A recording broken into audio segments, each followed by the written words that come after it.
क्या क्वेश्चन है बताइए, बता देते हैं आपको। और किसी के पास कोई क्वेश्चन हो तो बताइए, क्वेश्चन करते रहिए इस चैप्टर के। बाकी चैप्टर में ऐसा नहीं है, बाकी में तो आया और गया, इसमें आपको क्वेश्चन लगाने वाले हैं। ठीक है, देखिए लिखा राउंड सीट ट्रेट। जानते हैं राउंड सीट ट्रेट क्या है? डोमिनेंट है ओवर द रिंकल्ड सीट। ये तो मैंने कल उसको क्वेश्चन बताया था, ये मैंने एक बच्चे को बताया था कल, ध्यान से लीजिए। बोल रहा है राउंड सीट ये कैरेक्टर ट्रेट है, ये क्या है? डोमिनेंट है। जानते हैं डोमिनेंट है किसके ऊपर है? रिंकल्ड के ऊपर में। रिंकल्ड क्या होता है? रिसेसिव।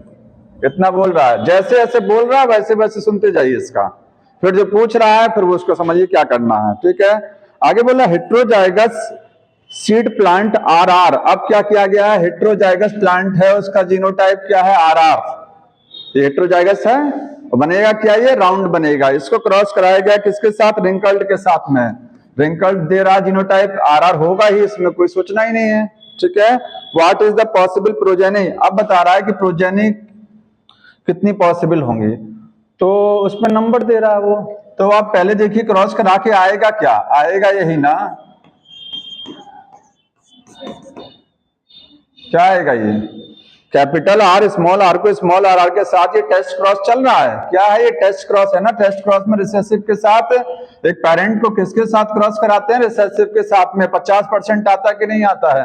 50% राउंड आ रहे हैं और 50% क्या आ रहे हैं? रिंकल्ड आ रहे हैं। ठीक है, तो ऑप्शन में देखिए 50% कहां दे रहा है? पहला बोल रहा है 302 प्लांट क्या है? राउंड है, और 102 प्लांट क्या है? रिंकल्ड है। 102 सॉरी 102 है आपके रिंकल्ड और 302 है राउंड। ये 50% का रेशियो नहीं है। राउंड कितने आ रहे हैं? 50% राउंड, 50 रिंकल्ड आने चाहिए। ये रेशियो 3:1 का है। ठीक है, दूसरा दे रहा है 210 क्या है? राउंड है, और 95 क्या है? रिंकल्ड है। इसमें भी 50% का रेशियो नहीं है। ये 200 है, कहा वो 100 है कि नहीं है? आधा आधा नहीं है ना। तीसरा है 103 क्या है? राउंड है, और 99 क्या है? रिंकल्ड है। यही आंसर सही है, क्योंकि आप इसको, ऐसा तो होता नहीं है कि जब क्रॉस कराया जाता है जो बीज बनते हैं तो एग्जैक्ट गिन के नहीं बनता है, वो तो रेशियो ऑन एवरेज दिया जाता है ना। 50% का लगभग रेशियो आएगा, एग्जैक्ट 100 एक एक प्लांट काउंट करके नहीं बनेगा। ये लगभग रेशियो आ रहा है कि नहीं आ रहा? देखिए 103 और 99 में कितने का रेशियो है? इसको आप 100 मानिए, इसको 100 मानिए, इसको तो ऐसे ध्यान देंगे इसमें। जहां ऑन एवरेज आएगा 50% वो, जैसे जो प्लांट का जहां नंबर दे देगा, कहीं पूछेगा 3:1 का रेशियो कहां है, तो इसमें 3:1 का रेशियो है। देखिए है कि नहीं है? लगभग है ना, काउंटिंग करके एग्जैक्ट प्लांट नहीं बनते हैं। और कोई, और कुछ नहीं पूछना है? पूछना बताइए जल्दी से।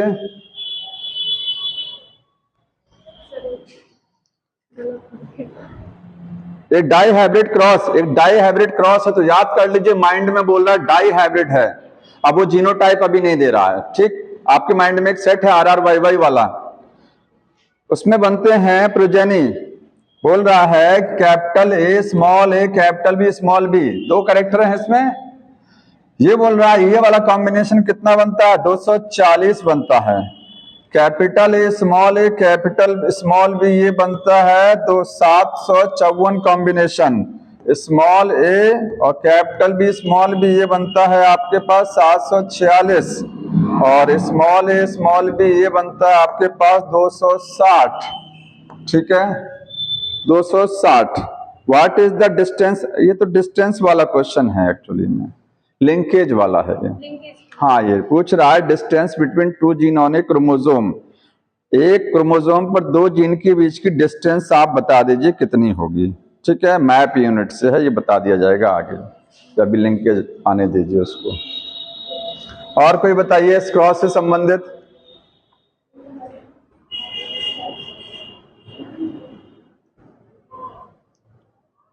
और कोई नहीं है?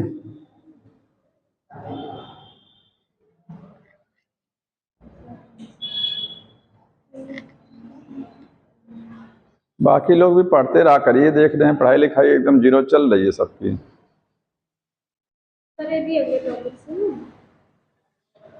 नहीं, fruit fly when the Morgan है तो मॉर्गन टीएच मॉर्गन लिंकेज सुन लीजिए, hybrid yellow bodies white at brown, ये अपन progeny 9331, this can be attitude fact that the, ये जीन्स में लिंकेज का क्वेश्चन है और इसका जो है genes are located on the X and Y chromosome, fruit fly has the abnormal chromosome, genes are located in the X chromosome, ये तीसरा वाला सही है। तो बताएंगे लिंकेज में जो जीन्स मॉर्गन स्टडी किए थे वो एक्स क्रोमोसोम पर थी, अभी इसी को बताने जा रहे हैं, तीसरा सही उसमें, पिछला वाला लगाने वाला क्वेश्चन था वो, ठीक है, ये डायरेक्ट आंसर वाला है। अब आ जाए अगले टॉपिक पर। हमने लास्ट टाइम आपको बताया था, देखिए chromosomal theory of inheritance, chromosomal theory of inheritance, inheritance की क्रोमोसोमल थ्योरी, मेंडल ने जो भी लॉ दिया था, मेंडल ने, इसको मैंने बता दिया लास्ट टाइम, मेंडल ने बोला था जीन्स क्या होते हैं, एलील्स या factor are present in the pair, ये थ्योरी किसने दिया, सटन एंड बोवरी ने, उन्होंने भी कहा कि ठीक है भाई जीन्स कहाँ होते हैं, क्रोमोसोम पर, कहाँ होते हैं, क्रोमोसोम पर। तो मेंडल बोलते थे कि जीन्स जो है पेयर में होते हैं, तो इन्होंने कहा क्रोमोसोम पेयर में है, क्योंकि जीन्स कहाँ है, क्रोमोसोम के ऊपर ही तो है, ठीक है। दूसरा कहा मेंडल ने, जीन्स जो होते हैं they get segregate during the gamete formation, इन्होंने कहा क्रोमोसोम सेग्रीगेट हो जाते हैं, जीन्स नहीं है ना, क्रोमोसोम अलग होता है, क्योंकि क्रोमोसोम के ऊपर ही तो जीन्स लगा हुआ है, ठीक है। तो जो जो चीजें मेंडल ने बोला था कि जीन जैसे जिस पैटर्न को फॉलो करता है, जिस पैटर्न को जीन फॉलो करता है वही सेम पैटर्न क्रोमोसोम भी फॉलो करता है। जीन्स में सेग्रीगेशन होता है, क्रोमोसोम में सेग्रीगेशन, जीन्स में इंडिपेंडेंट असॉर्टमेंट होता है, क्रोमोसोम में भी असॉर्टमेंट होता है, ठीक है, सेम चीजें थी।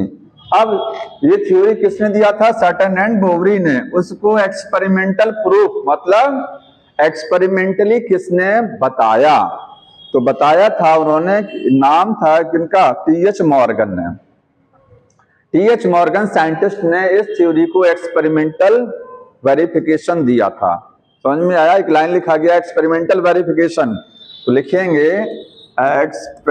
नोट करते जाइएगा, एक्सपेरिमेंटल मतलब इस थ्योरी पर एक्सपेरिमेंट किसने किया था, तो सटन एंड बोवरी ने केवल थ्योरी दिया था, एक्सपेरिमेंट किया था मॉर्गन ने, experimental verification of this theory, इस थ्योरी का बाय किसने दिया था, टीएच मॉर्गन, मॉर्गन साइंटिस्ट है, इन्हीं को बोलते हैं father of experimental genetics.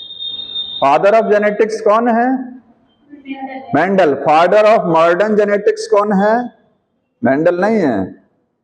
Modern आज की जेनेटिक्स के फादर मेंडल तो पुरानी वाली जेनेटिक्स पे थे, मेंडल जो है मॉडर्न के नहीं है, बैटसन है, बैटसन, ध्यान रखिए, नोट कर लीजिए, फादर ऑफ जेनेटिक्स, जेनेटिक्स के फादर है मेंडल, या कहा जाए फादर ऑफ एंशिएंट जेनेटिक्स, पुरानी वाली, अगर जेनेटिक्स कहा जाएगा तब भी मेंडल है, पुरानी वाली जेनेटिक्स मेंडल, लेकिन नई वाली विशेष रूप से कहा जाए मॉडर्न तो वो दूसरे हैं, या इसी को कहेंगे एंशिएंट जेनेटिक्स, एंशिएंट जेनेटिक्स के father, father of modern genetics, modern genetics के फादर बटेसन है, आइए, फादर ऑफ मॉडर्न जेनेटिक्स कौन है, बटेसन, यार BATESON लिखा हुआ है, father of modern genetics Bateson, father of genetics कौन है, मेंडल, और फादर ऑफ एंशिएंट जेनेटिक्स कौन है, मेंडल ही है, और फादर ऑफ एक्सपेरिमेंटल जेनेटिक्स मतलब जेनेटिक्स में सबसे ज्यादा एक्सपेरिमेंट किसने किया, तो टीएच मॉर्गन है, ठीक है। Father of experimental genetics, experimental genetics वो है टीएच मॉर्गन, चल क्यों नहीं रहा है, टीएच मॉर्गन। किस इंसेक्ट जेनेटिक्स में सबसे ज्यादा यूज किया जाने वाला इंसेक्ट कौन सा था, ड्रोसोफिला, ठीक है। जैसे अगर कहा जाए कि प्लांट किंगडम में सबसे ज्यादा यूज किया गया न्यूरोस्पोरा, एक फंगस होता है, उस पर सबसे ज्यादा जेनेटिक्स में एक्सपेरिमेंट किया गया था। तो हमने लास्ट टाइम आपको बताया था क्रोमोसोमल थ्योरी, बताया था ना, इसमें समझा दिया था मैंने। अब ये इस थ्योरी पर एक्सपेरिमेंट किसने किया? तो टीएच मॉर्गन ने। Experimental verification of this theory किसने दिया था? टीएच मॉर्गन ने। क्या यूज किया था इन्होंने? ड्रोसोफिला। यूज्ड ड्रोसोफिला अपने एक्सपेरिमेंट में। ड्रोसोफिला देखिए लाइन टू लाइन बुक से जो आपका दिया है, मैं वो एकदम लाइन टू लाइन, एक भी लाइन छूटने नहीं पाती इसमें से, ठीक है। एक्सपेरिमेंट के लिए उन्होंने ड्रोसोफिला लिया। अब पूछा जाता है कि ड्रोसोफिला ही क्यों लिया? जैसे मेंडल ने पी ही क्यों लिया था अपने एक्सपेरिमेंट में? पी की खासियत थी, ऐसे ड्रोसोफिला की भी खासियत है, तो ड्रोसोफिला यूज किया गया। रीजन क्या है इसका? रीजन तो पहला रीजन है कि ड्रोसोफिला को आसानी से ग्रो कराया जा सकता है, ठीक है। ड्रोसोफिला को एक साधारण ड्रोसोफिला जानते हैं फ्रूट फ्लाई है, जो फल वगैरह के ऊपर में मंडराती रहती है, बड़ी सी मक्खी। वो क्या है? फ्रूट फ्लाई, ड्रोसोफिला मेलेनोगैस्टर बोलते हैं पूरा, फ्रूट फ्लाई। तो इसको ग्रो कैसे कराया जाएगा? फल के छिलके हैं, साधारण से कुछ अच्छा खासा मीडियम नहीं लाना है, सिंपल सा मीडियम क्या है? फल का छिलका है, सड़े फल हैं, वहीं रखे हैं, उन्हीं पे ग्रो कर जाएगी। ग्रो करने का मतलब अंडे दे देगी, अंडे से क्या बन जाएंगे? चाइल्ड बन जाएंगे, ठीक है। ऐसे ग्रो करा सकते हैं, इसकी पॉपुलेशन बढ़ा सकते हैं। तो पहला रीजन है यूज करने का, कैन बी ग्रोन। ग्रोन का मतलब यहां उगाना नहीं है, वो पेड़ उगाया जाता है, इसको ग्रो कराया जाता है, इसको मल्टीप्लाई कराना है। Grown on simple synthetic medium, बहुत साधारण सिंथेटिक मीडियम पर ग्रो करा सकते हैं, पैसा नहीं खर्च होगा ज्यादा, ठीक है। इसलिए ड्रोसोफिला यूज किया जा रहा है। दूसरा कारण इसका है, इसकी लाइफ साइकिल 2 हफ्ते की होती है, तो very short life cycle. Short life cycle, life cycle क्या है? शॉर्ट है, मतलब 2 वीक्स का है। पी वाले में भी यही थी। पी इसलिए यूज किया गया था क्योंकि एनुअल प्लांट था, 1 साल में रिजल्ट आ जाता था। इसका रिजल्ट कितने दिन में आएगा? 2 हफ्ते में, ठीक है। लाइफ साइकिल 2 हफ्ते की है इसकी, तो ज्यादा जल्दी रिजल्ट आएगा, तो ज्यादा आप एक्सपेरिमेंट कर पाएंगे, जल्दी कर पाएंगे। और तीसरा है कि एक बार मैटिंग कराने पर, सिंगल मेटिंग, एक बार मेटिंग कराया, can produce large number of offspring. मतलब एक बार मेल जो ड्रोसोफिला है जब वो रिप्रोड्यूस करती है तो बहुत सारे अंडे देती है और बहुत सारे प्रोजनी बनते हैं। ज्यादा प्रोजनी बनेगा तो आप एक्सपेरिमेंट ज्यादा बढ़िया से कर पाएंगे। समझ में आया? ज्यादा प्रोजनी होनी चाहिए। और एक लास्ट इसमें रीजन लिखा, एक और लिखा है, क्या है कि मेल और फीमेल को बड़ी आसानी से पहचाना जा सकता है, क्योंकि मेल छोटा होता है और फीमेल बड़ा होता है। तो अगला लिखिएगा, mail and female can easily distinguish, बहुत आसानी से पहचान सकते हैं, क्योंकि मेल छोटा होता है देखने में और फीमेल क्या है? वो लार्ज। डायग्राम बुक में बना हुआ है 2 डायग्राम, एक पहला मेल का है, दूसरा फीमेल का डायग्राम है। और लास्ट रीजन है इसका यूज करने का कि जब वेरिएशन आता है, जब आप एक्सपेरिमेंट कर रहे हैं तो कुछ ना कुछ चेंज आएगा ना। मान लीजिए क्रॉस कराया, क्रॉस हुआ ड्रोसोफिला में, तो नई जनरेशन आई, तो जो जनरेशन आएगी उसमें कोई चेंज, तो वो चेंज बड़े आसानी से देखा जा सकता। लो पावर माइक्रोस्कोप के अंडर, लो पावर समझते हैं ना, बहुत हाई पावर का माइक्रोस्कोप नहीं लगाना है, लो पावर माइक्रोस्कोप में इसकी बॉडी में जो चेंजिंग आ रही है वो देख सकते हैं। वेरिएशन, तो वेरिएशंस कैन बी सीन, देखा जा सकता है, इजीली, आसानी से, अंडर लो पावर माइक्रोस्कोप। वो हाइड लेंस नहीं लगाना है, माइक्रोस्कोप में 100x का लेंस होता है, 40x का भी होता है और 10x का भी लेंस होता है। तो आपको सिंपल जो है लो पावर वाला लेंस लगा करके आप इसका वेरिएशन देख सकते हैं ड्रोसोफिला का। तो ये रीजन है जिस वजह से ड्रोसोफिला को यूज किया जाता है, किसमें? जेनेटिक्स के एक्सपेरिमेंट में सबसे ज्यादा यूज किया जाने वाला इंसेक्ट है ये ड्रोसोफिला। ड्रोसोफिला में कितने क्रोमोसोम होते हैं? 8 क्रोमोसोम होते हैं, ठीक है। नंबर ऑफ क्रोमोसोम जो होंगे वो क्रोमोसोम 8 होते हैं, 8 टोटल। 8 में आपके पास 6 ऑटोसोम होते हैं, 6 ऑटोसोम हैं, और 2 क्या हैं, सेक्स क्रोमोसोम हैं। ठीक है, 6 ऑटोसोम और 2 सेक्स क्रोमोसोम। सेम वही एक्स वाई सिस्टम, जैसे ह्यूमन में एक्स वाई, वैसे यहां पर भी एक एक्स और एक वाई होता है। मेल है तो एक्स वाई, फीमेल है तो एक्स एक्स। ऑटोसोम जानते हैं क्या होते हैं?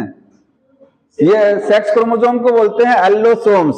ऐसे क्रोमोसोम जो सेक्स, जिसके ऊपर सेक्स वाले कैरेक्टर होते हैं, सेक्सुअल कैरेक्टर, और जो बॉडी कैरेक्टर को डिसाइड करते हैं, उनके जीन्स कहां होते हैं? ऑटोसोम के ऊपर में होते हैं। समझ में आ रहा है?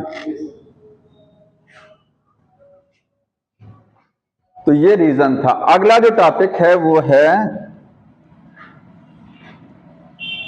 देखिए नेक्स्ट इसमें दिया हुआ लिंकेज समझना, लिंकेज एंड रिकॉम्बिनेशन। लिंकेज थोड़ा सा कठिन टॉपिक है, ठीक है। जो क्वेश्चन आता है लिंकेज बड़ा कठिन हो जाता है उसको सॉल्व करना, जहां डिस्टेंस पूछ लेता है वो।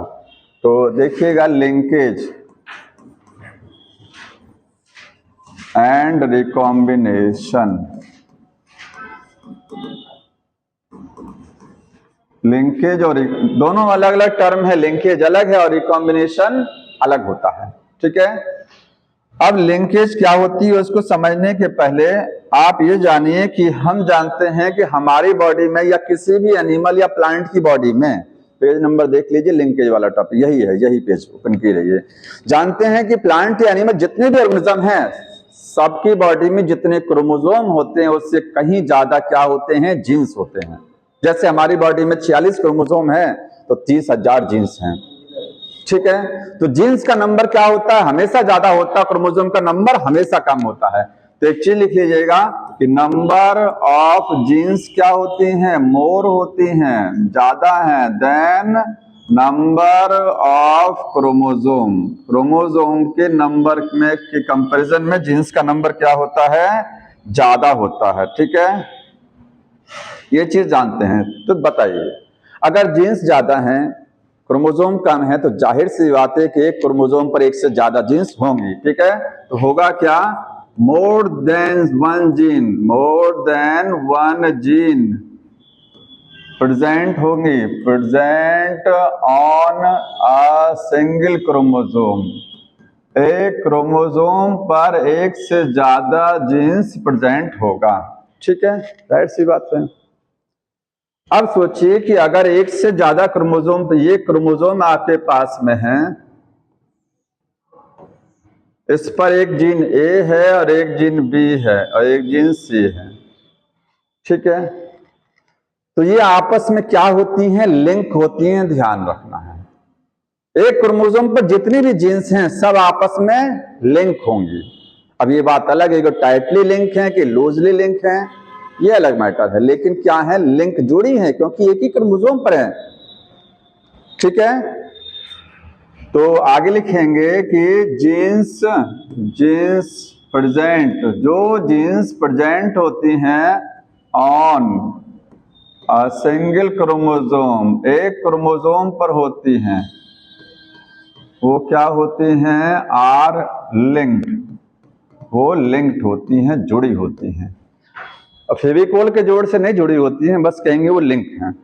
अलग भी हो सकती हैं, नहीं भी अलग हो सकती हैं, इसमें ध्यान देना है। वो ज्यादा टाइटली है तो फिर अलग नहीं होंगी, थोड़ा दूर दूर है तो सेपरेट हो जाएंगी। कैसे होंगे? क्रॉसिंग ओवर, ठीक है।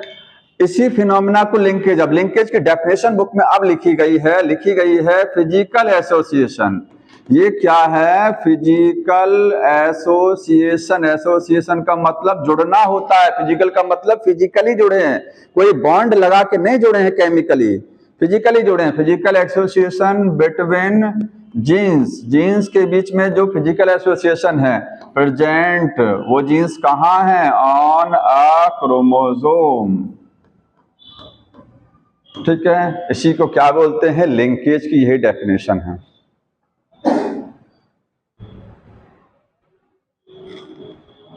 इतना नोट कर लीजिए पहले।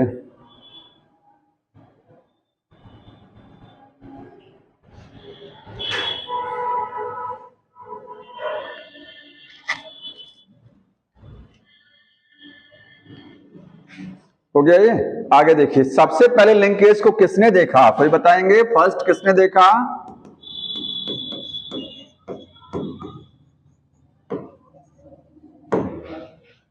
किसने देखा? मॉर्गन ने नहीं देखा पहले लिंकेज। मॉर्गन ने फुल्ली डिस्क्राइब किया था। बटेसन साइंटिस्ट हैं, Bateson father of modern genetics जो हैं, ठीक है, उन्होंने देखा था सबसे पहले, नोट कर लीजिएगा।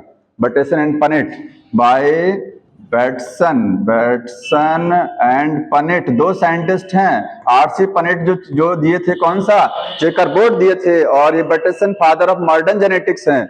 इन दोनों ने मिलकर सबसे पहले लिंकेज को खोजा था, देखा था सबसे पहले, ठीक है। बट डिस्क्राइब्ड, उसको डिस्क्राइब्ड किसने किया? Described bye Morgan. ध्यान रखिएगा, मॉर्गन ने केवल डिस्क्राइब किया था उसको ड्रोसोफिला की मदद से, ठीक है। क्या यूज किया था? बाय ड्रोसोफिला, ड्रोसोफिला यूज लेकर के, ड्रोसोफिला इंसेक्ट के द्वारा।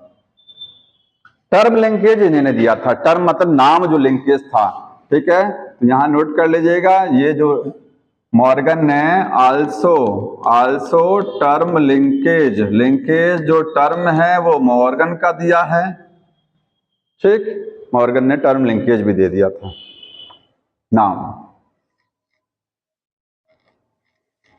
अब जब लिंकेज होती है तो देखिए, अब लिंकेज जो है ये कितने टाइप की होती हैं? ये तो जाहिर सी बात है, क्रोमोसोम पर जो जीन्स होंगी वो क्या है, आपस में लिंक है। इस फिनोमिना को क्या बोलते हैं? लिंकेज। अब लिंकेज के टाइप्स होते हैं, देखिए यहां लिखेंगे टाइप्स। तो पहला है कंप्लीट लिंकेज, कंप्लीट लिंकेज। दूसरा है इनकम्प्लीट लिंकेज, ठीक है। कंप्लीट लिंकेज और क्या हो गया? इनकम्प्लीट। अगर जीन बहुत पास पास हैं, ये देखिए एक क्रोमोसोम है, इस पर एक जीन यहां बनाया ए, इसका स्मॉल यहां ए, दूसरी जीन कैपिटल बी, इसके बगल में स्मॉल बी बनाए। ए और बी जीन आपस में एक क्रोमोसोम पर हैं कि नहीं है? और ये स्मॉल ए स्मॉल बी एक क्रोमोसोम पर हैं, ये बहुत पास पास हैं अगर, तो कहेंगे ये टाइटली लिंक हैं। ये कंप्लीटली लिंक है, टाइटली नहीं बोलेंगे, टाइटली फिर इसमें आएगा, ठीक है। कंप्लीटली लिंक है, पूरी तरीके से लिंक हैं। और जब पूरी तरीके से लिंक होती हैं तो कोई उनको अलग कर ही नहीं सकता है, they can not be separated, ठीक है। एक चीज जान लीजिएगा, एक क्रोमोसोम पर जो जीन्स होती हैं वो आपस में लिंकेज तो रहेगा, लिंकेज तो रहेगा ही, क्योंकि एक ही क्रोमोसोम पर है, लेकिन ये अलग भी हो सकती हैं और नहीं भी अलग हो सकती हैं। जीन्स अलग कैसे होते हैं? पहले तो ये जान लीजिए कि एक क्रोमोसोम पर जो दो जीन्स हैं, अगर मैं बोल रहा हूं ये क्रोमोसोम है, इस पर जीन ए है, ठीक है, और यहाँ बी है, और ये सी यहाँ गया, और ये दूसरा होमोलॉगस क्रोमोसोम जोड़ीदार है, उस पर स्मॉल ए स्मॉल बी स्मॉल सी है। ए और बी जीन पास पास हैं, सी थोड़ा सा दूर है, ठीक है। हम कह रहे हैं ये दोनों इतनी पास हैं कि पूरी तरीके से जुड़ा हुआ है, तो ये कभी अलग नहीं होगा। लेकिन सी थोड़ा सा दूर है, ये क्या हो जाएगा? अलग हो जाएगा। तो अलग होता कैसे है जीन? कोई पता किसी को जीन्स अलग कैसे होती हैं? हम कह रहे हैं ये वाली जीन अलग हो जाएगी, कहां जाएगी अलग होकर के? क्रॉसिंग ओवर जानते हैं? क्रॉसिंग ओवर पैचिटिन स्टेज में होता ना, जब दो जोड़ीदार क्रोमोसोम होमोलॉगस समजात गुणसूत्र जिसको बोलते हैं, समजात, जब वो सामने सामने जाइगोटिन अवस्था में आकर के लगते हैं और पैचिटिन में क्या करते हैं? क्रॉस ओवर करते हैं ना। तो क्रॉसिंग ओवर के टाइम पर ही जीन अलग होने के चांस बनते हैं। अगर जीन दोनों पास पास हैं, ए और बी पास पास हैं, सोचिए मेरी फिंगर है, एक जीन यहां है और एक यहां है, ठीक है, बगल बगल में दोनों हैं। क्रॉसिंग ओवर में जानते हैं क्या होता है? ये वाला क्रोमोसोम की दो, ये आर्म है ना, इसमें ये आर्म, ये आपस में ऐसे एक्सचेंज करेंगे, ये इतना सेगमेंट कट करके अलग हो जाएगा, इस पे लग जाएगा, ये सेगमेंट इस पे, अदला बदली हो जाती है सेगमेंट की। ऐसे ही यहां पर ये सेगमेंट कटेगा इतना, इस वाले क्रोमोसोम पर यहां जुड़ जाएगा, और ये सेगमेंट कट करके इस पर लग जाएगा। समझ रहे हैं? ये इसी को बोलते हैं क्रॉसिंग ओवर। अब देखिए अगर ये एक्सचेंज हुआ तो अगर सोचिए इतना सेगमेंट कट गया, दोनों पास पास थी और पूरा सेगमेंट ही कटा, तो दोनों साथ में गई इस पर ना, भाई देखिए, अगर ये वाला सेगमेंट कट करके इस पर लग जाए तो आप कहेंगे दोनों तो साथ में पहुंच गया उस पर ना, अलग अलग कहाँ हुआ, कहाँ अलग हुआ, दोनों तो साथ में गई है ना, अलग नहीं हुई ना, दोनों तो साथ में गई। ये तो यहीं रह गया क्योंकि ये दूर था। ठीक, तो जब जीन दूर होती हैं और तो जब एक्सचेंज होता है तो अगर वो दूर है तो जो सेगमेंट कट रहा है उसके अंडर में अगर दोनों जीन नहीं आ रही हैं तो कभी अलग नहीं होंगी। उसके अंडर में नहीं आ रही है तो अलग हो जाएंगे। अगर दोनों पास पास में है, पूरा सेगमेंट कट करके जाएगा, दोनों साथ में जाएंगे तो आप कहेंगे वो अलग नहीं हुई, वो तो साथ में ही चली गई। अलग कौन सा होता है? जो थोड़ा सा दूर होता है, क्योंकि सेगमेंट जो कट रहा है, जो सेगमेंट कट करके इस पर लग रहा है उससे थोड़ा सा वो दूर है, वो उसके कांटेक्ट में नहीं आ पा रही है। तो क्रॉसिंग ओवर के टाइम पर ही जीन्स क्या हो जाती हैं? अलग हो जाती हैं। लेकिन कंप्लीटली लिंक जीन है तो कभी अलग नहीं होती हैं क्योंकि वो सब साथ में जाती हैं। ठीक है, तो कंप्लीट लिंकेज में क्या होता है? अच्छा, कितना पास पास है? कोई स्केल है?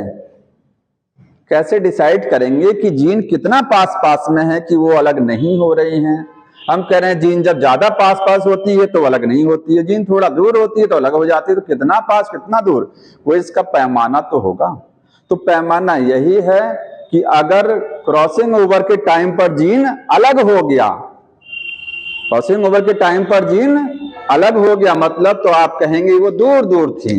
और क्रॉसिंग ओवर के टाइम पर जीन अलग नहीं हो पाई, अलग नहीं का मतलब ये है ये दोनों साथ में उठ करके उस पर गई, ये भी साथ में गई क्योंकि ये पूरा सेगमेंट कटा यहां से। तो जब जीन क्रॉसिंग ओवर में अलग नहीं होती हैं तो आप कहते हैं वो साथ में जुड़ी हुई हैं।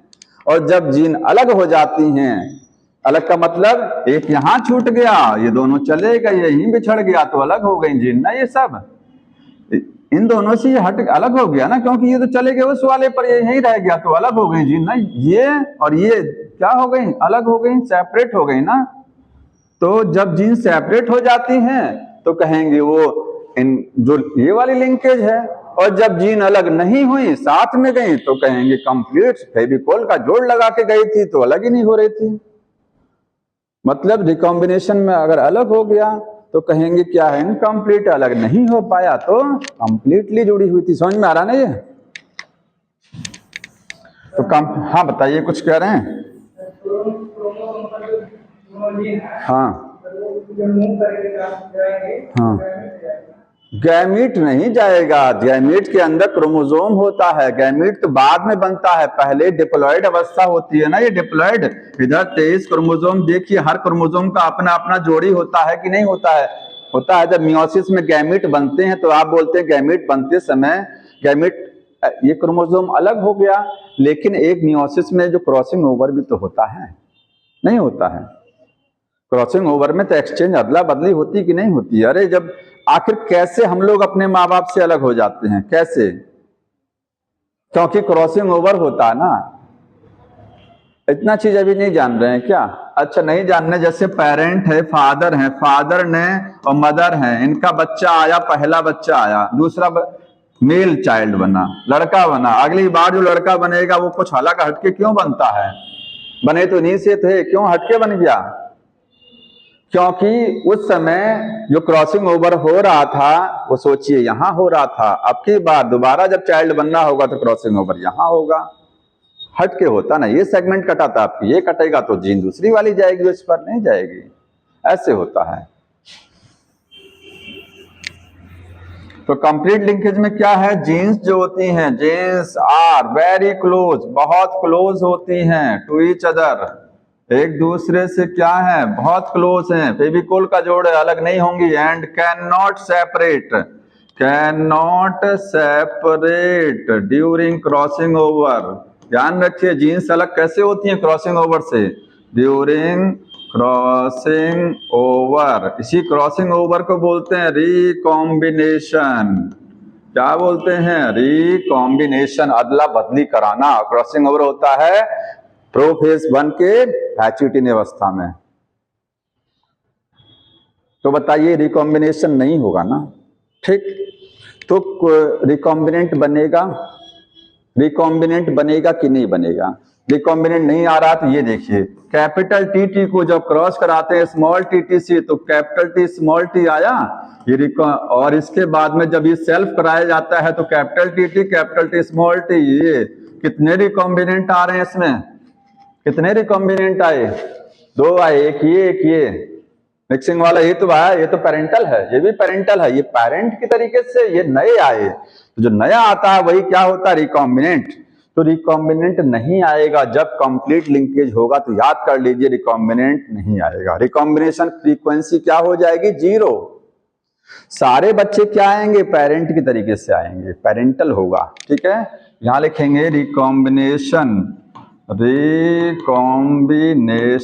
फ्रीक्वेंसी। फ्रीक्वेंसी का मतलब पता है, बताइए किसी को, 0% में नापते हैं फ्रीक्वेंसी, समझ लीजिए। जैसे एक कोई मेंडल या कोई भी मॉर्गन क्रॉस कराए, 100 बने बच्चे, 100 पौधे बन गए, कितने बने 100, तो 100 पौधों में जैसे यही देखिए, अगर ये सोचिए क्रॉस हो रहा है तो F2 में कितने पौधे आ रहे हैं, मान लीजिए 100 आ रहे हैं, 100 आए, उसमें से मिक्सिंग वाले कितने आए, अगर 10, कितने आए 10 ये वाले आ रहे हैं, ये वाले जिनके अंदर नया कैरेक्टर आ रहा है पेरेंट से हट करके, वो 10 हैं। तो प्रॉफिट लॉस और प्रॉफिट गेन निकालना जानते होंगे ना, कि 10 रिकॉम्बिनेंट आए, कितने थे टोटल 100 में, तो 10 बाई टोटल से डिवाइड करेंगे और परसेंटेज निकालने के लिए 100 से मल्टीप्लाई करते हैं, तो जो आ जाएगा वही % हो जाएगा, ठीक है। अब चूंकि यहाँ रिकॉम्बिनेंट 0 आ रहा था, रिकॉम्बिनेंट कोई था ही नहीं ना, टोटल 100 बन रहे थे, उसमें रिकॉम्बिनेंट कुछ नहीं था, तो आप कहेंगे 0% आ जाएगा, मल्टीप्लाई करके नहीं आएगा रिकॉम्बिनेशन। फ्रीक्वेंसी वही होती है कि कितना हाइब्रिड आया, कितने में से आया, और 100 से मल्टीप्लाई, प्रॉफिट लॉस जिसको या गेन वाला, ठीक समझ रहे हैं ना। ये कुछ चीजों को अगर ज्यादा नहीं आ रहा तो इतना ध्यान रखिए, जीन्स कैसे अलग होती हैं रिकॉम्बिनेशन से, ज्यादा पास हैं, टाइट एकदम क्लोज हैं तो कभी अलग नहीं होगा, तो रिकॉम्बिनेंट आएगा ही नहीं। आया समझ में, आया। क्रॉसिंग ओवर होगा, क्रॉसिंग ओवर तो होता, लेकिन वो क्रॉसिंग ओवर में साथ उठ करके जाएंगी। सोचिए ये 2 लाइन मैंने यहाँ पास बनाया है, और जब मैं इसको इस उंगली से एक्सचेंज कराऊं, ये पूरा सेगमेंट कट करके मेरा यहाँ चला जाए, तो कहेंगे दोनों लाइनें उठ करके यहाँ गई हैं कि नहीं गई, दोनों साथ में तो गई हैं, और एक लाइन यहाँ है, एक लाइन यहाँ है, ये ऐसे एक्सचेंज कराएंगे, ये तो चली गई इस पर, ये तो यहीं रह गई, नहीं हुआ भाई, जो छूट गया बिछड़ गया वो कहेंगे फिर रिकॉम्बिनेशन हो गया। अगर साथ साथ गए दोनों, तो दोनों अलग कहाँ हुए, दोनों तो साथ में जा रहे हैं ना। हाँ क्या कर रहे हैं, यहाँ बेस पेयर नहीं कहेंगे, बेस पेयर मॉलिक्यूलर में आ जाएगा।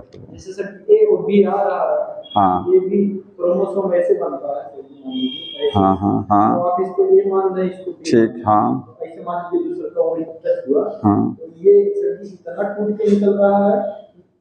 मैं बता दूं, देखिए ऐसे समझिए, जैसे ये क्रोमोसोम मैंने बनाया इस पर, ठीक है, होमोलॉगस जानते हैं ना, समजात गुणसूत्र जानते हैं ना, ठीक, एक जीन मैंने बनाया यहाँ पर A, ठीक है, और एक जीन मैं बना रहा हूँ B यहाँ पर, हम कह रहे हैं ये कंप्लीटली लिंक है, एकदम टाइट फेविकोल के जोड़ से जुड़ी हैं, ठीक है, और एक जीन मैंने बनाया यहीं पर C, आपकी देखिए यहाँ बना दिया मैंने, अब दूर बनाया था यहाँ बना दिया। अब जब ये वाला अदला बदली जानते हैं, ये 4 आर्म्स, इसमें जो है एक और होती है, डबल होती है ना, ठीक है, तो जब अदला बदली होगी तो ये वाला सेगमेंट इसके साथ ऐसे गले मिलाएगा, गले मिलाएगा तो अपना ये सेगमेंट टूटेगा, ये वाला, और ये टूट करके इस पर चला जाएगा, आ गया यहाँ पर, और इसका वाला टूट करके इस पर आ जाएगा, तो ये उठ करके कहाँ आ गया, यहाँ पर आ गया, A B साथ में गया, और इस पर क्या था, स्मॉल A स्मॉल B था, होगा भाई, कैपिटल है तो सामने स्मॉल होगा, वो इस पर आ गया। A B अलग हुआ नहीं, हुआ नहीं अलग हुआ, वो साथ में तो गया, उसको अलग नहीं किया गया, लेकिन C तो यहीं रह गया ना, क्योंकि अदला बदली तो यहां हो रही थी, अगर अदला बदली यहां होती तो C उठ के चला जाता। समझ में आ रहा है, क्योंकि C दूर था, इसलिए वो जहां से एक्सचेंज हो रहा था उस एरिया से में था ही नहीं, वो दूर के एरिया में मौजूद था। अब समझ में आया होगा ना। अब देखिए कंप्लीट इनकम्प्लीट में क्या होता है, जीन्स क्या होती हैं, जीन्स एक ही क्रोमोसोम पर है, इसमें थोड़ा सा दूर है, और दूर है तो क्या है, वो अलग हो जाएंगे, अब वो अलग हो जाएंगे, एक यहाँ एक्सचेंज होगा, ये तो चली गई यहीं रह गई। तो कंप्लीट लिंकेज में क्या होता है, जीन, हाँ जीन सेपरेट हो जाते हैं, सेपरेट हो जाते, आर अपार्ट मतलब दूर होती हैं, अपार्ट टू ईच अदर एक दूसरे से दूर हैं, एंड सेपरेट हो जाएंगी, सेपरेट ड्यूरिंग क्रॉसिंग ओवर के टाइम पर क्या हो जाएंगी, वो अलग हो जाएंगी। आ जाइए, अब देखिए अलग हो जाएंगी तो जाहिर सी बात है कि रिकॉम्बिनेशन हुआ, रिकॉम्बिनेंट बनेगा ना भाई। जीन एक यहां एक वहां चली गई तो अब रिकॉम्बिनेंट बनेंगे, ध्यान रखिए, क्योंकि जब जीन दूर तो क्रॉसिंग ओवर होगा, ठीक है। रिकॉम्बिनेंट आएंगे, वहां रिकॉम्बिनेंट नहीं बन रहे थे, यहां रिकॉम्बिनेंट अब आएंगे तो रिकॉम्बिनेंट बनेंगे। क्या बनेंगे? रिकॉम्बिनेंट बनेंगे। और रिकॉम्बिनेशन फ्रीक्वेंसी जो आएगी वो कुछ परसेंट में आएगी। कितना आएगी? 0 से तो ज्यादा ही रहेगी, क्योंकि 0 हुआ तो नील रिकॉम्बिनेशन, इसका मतलब फेविकोल का जोड़ था, और 0 से तो ऊपर आएगा, लेकिन ध्यान रखिए 50% से कम आएगा, ठीक है। हाँ, less than 50, more than 0% and less than 50% से कम रहेगा, लेकिन यार लेस देन 50% से कम रहेगा। और नहीं आता 50% से ज्यादा क्यों नहीं होता, ये देखिए 4 बन रहे हैं ना, 4 में कितने रिकॉम्बिनेंट बन रहे हैं? 2 ही तो बन रहे हैं, 2 बन रहे हैं ना, 2 क्या हुए? 85% तो हुए। तो आप कहेंगे यहां तो 150% है, लेकिन 150 एग्जैक्ट 50 नहीं होता, 50 से कम ही आता, ध्यान रखिएगा 50 से कम ही आएगा अगर लिंकेज है। और कौन सी वाली है? इनकम्प्लीट वाली है, ठीक है। थोड़ा दूर दूर है तो रिकॉम्बिनेंट बनेंगे, फ्रीक्वेंसी रहेगी 50% से कम। कम का मतलब ये है कि अगर 100 पौधे बन रहे हैं तो 100 में 49 पौधे मैक्सिमम आएंगे रिकॉम्बिनेंट वाले, 50 नहीं आएंगे। 50 आ जाएंगे तो फिर वो गड़बड़ हो जाएगा, दूसरी चीज हो जाएगी फिर तो।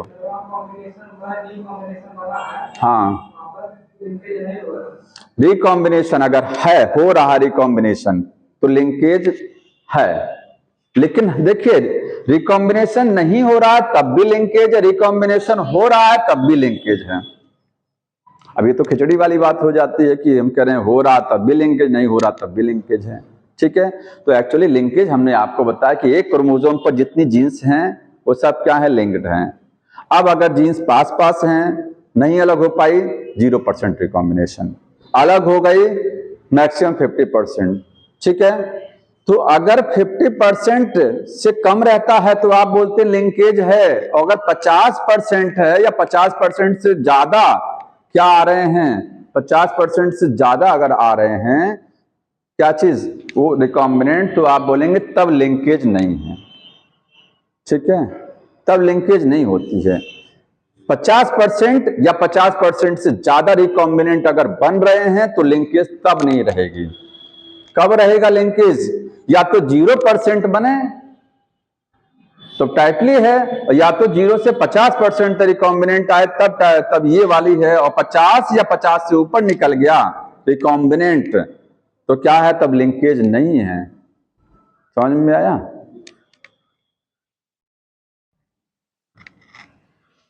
यहां तक देखिए ये हो गया। अब एक चीज और नोट कर लीजिएगा, एफ अगर जो है रिकॉम्बिनेशन फ्रीक्वेंसी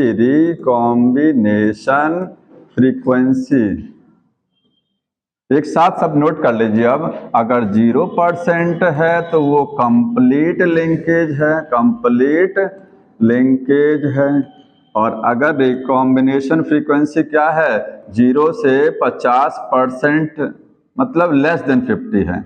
मोर देन 0 लिखेंगे, मोर देन 0, ठीक है, परसेंट, एंड लेस देन 50 है तो है इनकम्प्लीट वाली, इनकम्प्लीट। और अगर 50% अगर है और मोर है तो नो लिंकेज, ठीक है। तो अब क्या है? वहां पर कोई लिंकेज ही नहीं है। 50% या मोर देन 50% तो आप बोलेंगे कोई लिंकेज नहीं है। ध्यान रखिएगा लिंकेज नहीं है यहां पर।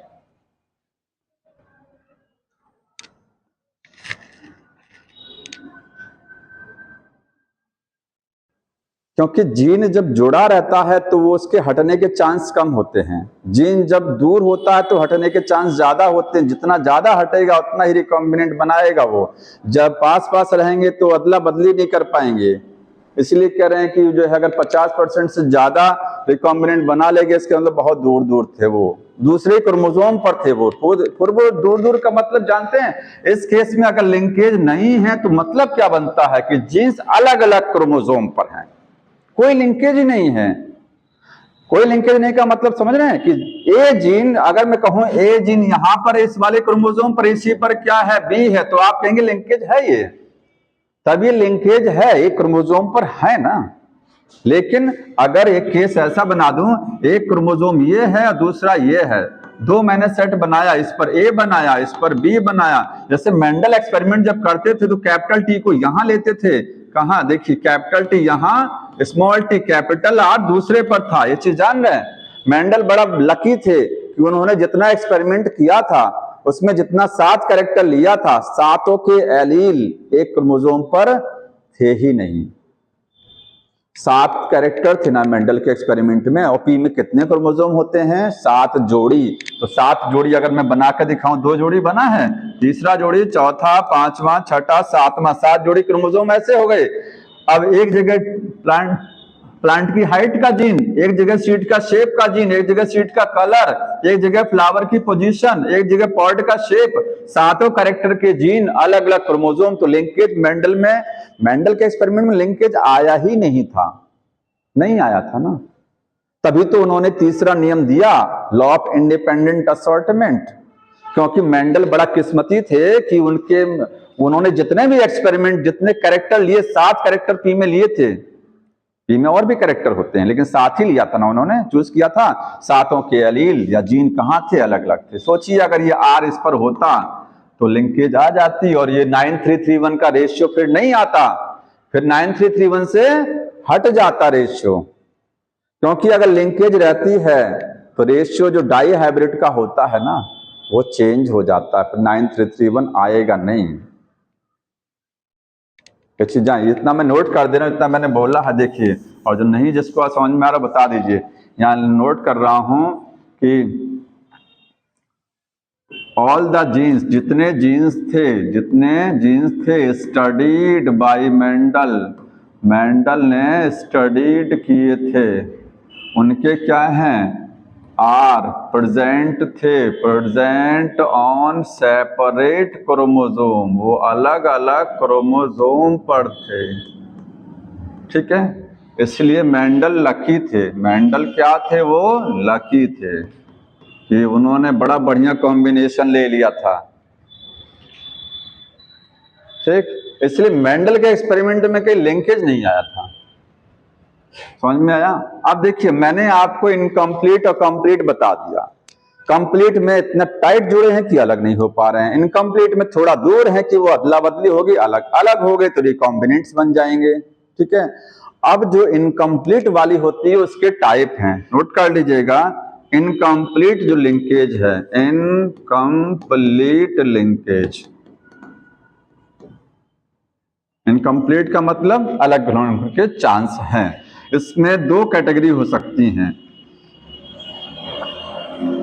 रिकॉम्बिनेंट्स तो बनेंगे, जाहिर सी बात है। ठीक है, 50% से कम ही रहेगा।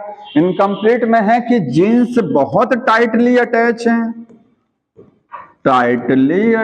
हैं एक दूसरे से, और दूसरा क्या है? लूजली अटैच है। कंप्लीटली और टाइटली में अंतर है, ध्यान रखिएगा। कंप्लीटली फेविकोल का जोड़ है कि कभी अलग नहीं होगा।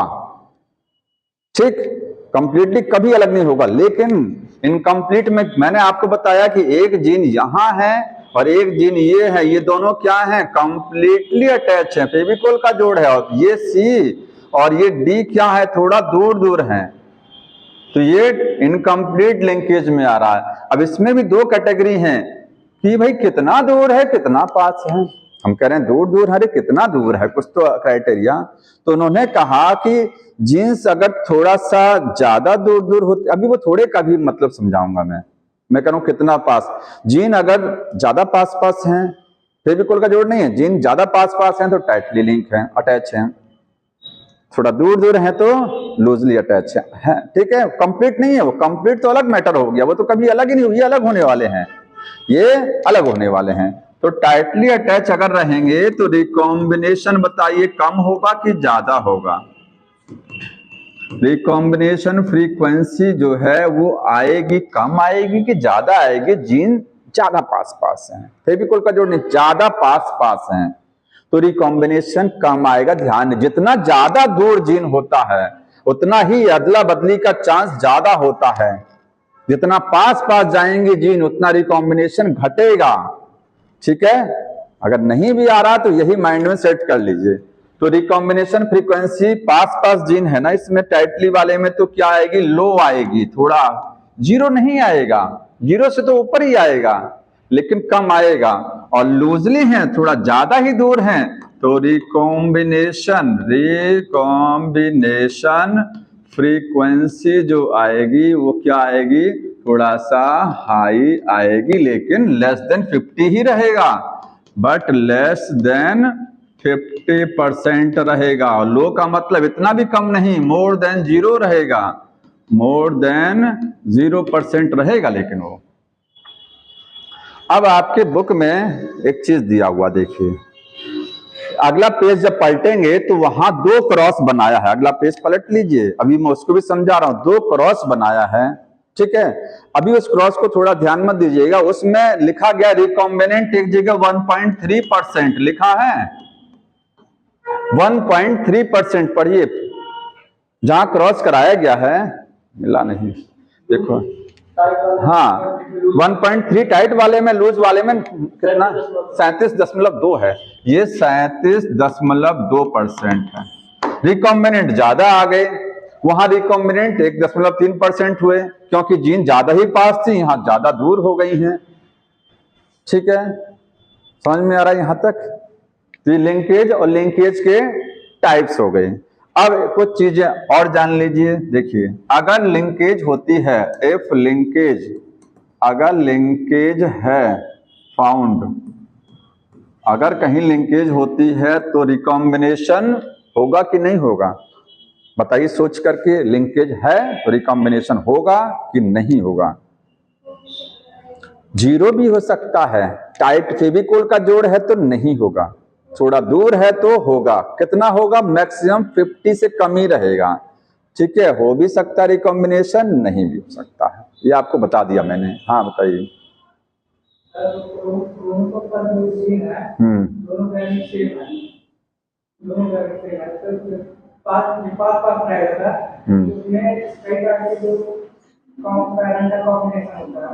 वही तो बता रहे हैं, पेरेंटल जैसे अगर कहा जाए पेरेंटल इतना परसेंट आया, रिकॉम्बिनेंट इतना, आपके डायग्राम जो बना हुआ है ना, इस डायग्राम में एक जगह लिखा पेरेंटल और एक जगह लिखा रिकॉम्बिनेंट। पेरेंटल का मतलब रिकॉम्बिनेशन नहीं है, वो कैपिटल टी समझिए, और capital T small T hybrid आ गया, वो रिकॉम्बिनेंट समझिए। तो कहा जाए कि इतना परसेंट पेरेंटल, तो इसका मतलब उसमें रिकॉम्बिनेशन नहीं हुआ उन पौधों में, ये रिकॉम्बिनेंट का मतलब नए वाले आ गए। समझ रहे हैं ना ये चीज? हाँ, डिस्टेंस तो वही तो बताने जा रहे हैं, वो डिस्टेंस जितनी ज्यादा उतना ही रिकॉम्बिनेशन। हम ये पूछ रहे हैं कि अगर लिंकेज है तो बताइए रिकॉम्बिनेशन होगा कि नहीं हो? रिकॉम्बिनेशन हो भी सकता है और नहीं भी हो सकता, दोनों होगा। देखिए, लेकिन एक चीज है कि no independent assortment, independent assortment, एक चीज यही नोट कर लीजिए। हाँ, जहां लिंकेज होती है वहां एक नियम फेल हो जाता है, इंडिपेंडेंट असॉर्टमेंट की, एक जीन दूसरे जीन, जो कहते नहीं है कि आर आर वाई वाई, ये आर इसके साथ भी जुड़ सकता है, ये इसके साथ, ये वाई इसके साथ, ये सब नहीं होने वाला है, ठीक है। फ्रीली जो है मिक्सिंग नहीं होगी क्योंकि जीन तो एक ही क्रोमोसोम पर है। भाई लिंकेज का मतलब आपको यही समझ में आया होगा ना कि जीन कहाँ है, ये दोनों जीन अगर सोचिए एक ही पर हैं और ये वाई हो गया और ये स्मॉल आर, ये स्मॉल वाई हो गया, तो जब एक ही पर है तो साथ में तो रहेंगी, ठीक है।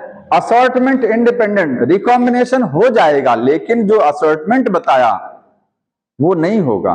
असॉर्टमेंट जानते हैं कैसे होता है? नहीं जानते हैं? ये देखिए आर, देखते रहिएगा, ये आर है, ये स्मॉल आर, ये Y, small R small Y. Meiosis होती है ना, मियोसिस में मेटाफेज के बाद जब एनाफेज आते तो क्रोमोसोम खिंचता है। ये वाला जब गैम खिंचेगा तो इसमें एक सेल ऊपर बनेगी, एक सेल नीचे। ऊपर वाली सेल में जो गैमीट बनेगा उसका कॉम्बिनेशन आएगा आर वाई, नीचे वाले से आएगा आर वाई, क्योंकि अलग अलग क्रोमोसोम पर है इसलिए ऐसा हो रहा है। दूसरा केस क्या था, 4 तरीके के गैमीट बनते थे ना, दूसरा वाला कॉम्बिनेशन था वाई ऊपर लग गया, आपकी कैपिटल वाई नीचे लग सकता है ना, कोई बाउंडेशन नहीं है, लग सकता है। तो जब स्मॉल वाई ऊपर लग जाएगा, स्मॉल वाई, तो कैपिटल वाई नीचे लग जाएगा, तो आर स्मॉल वाई नया गैमेट बन गया, स्मॉल आर कैपिटल वाई आ गया। 4 पॉसिबिलिटी आई।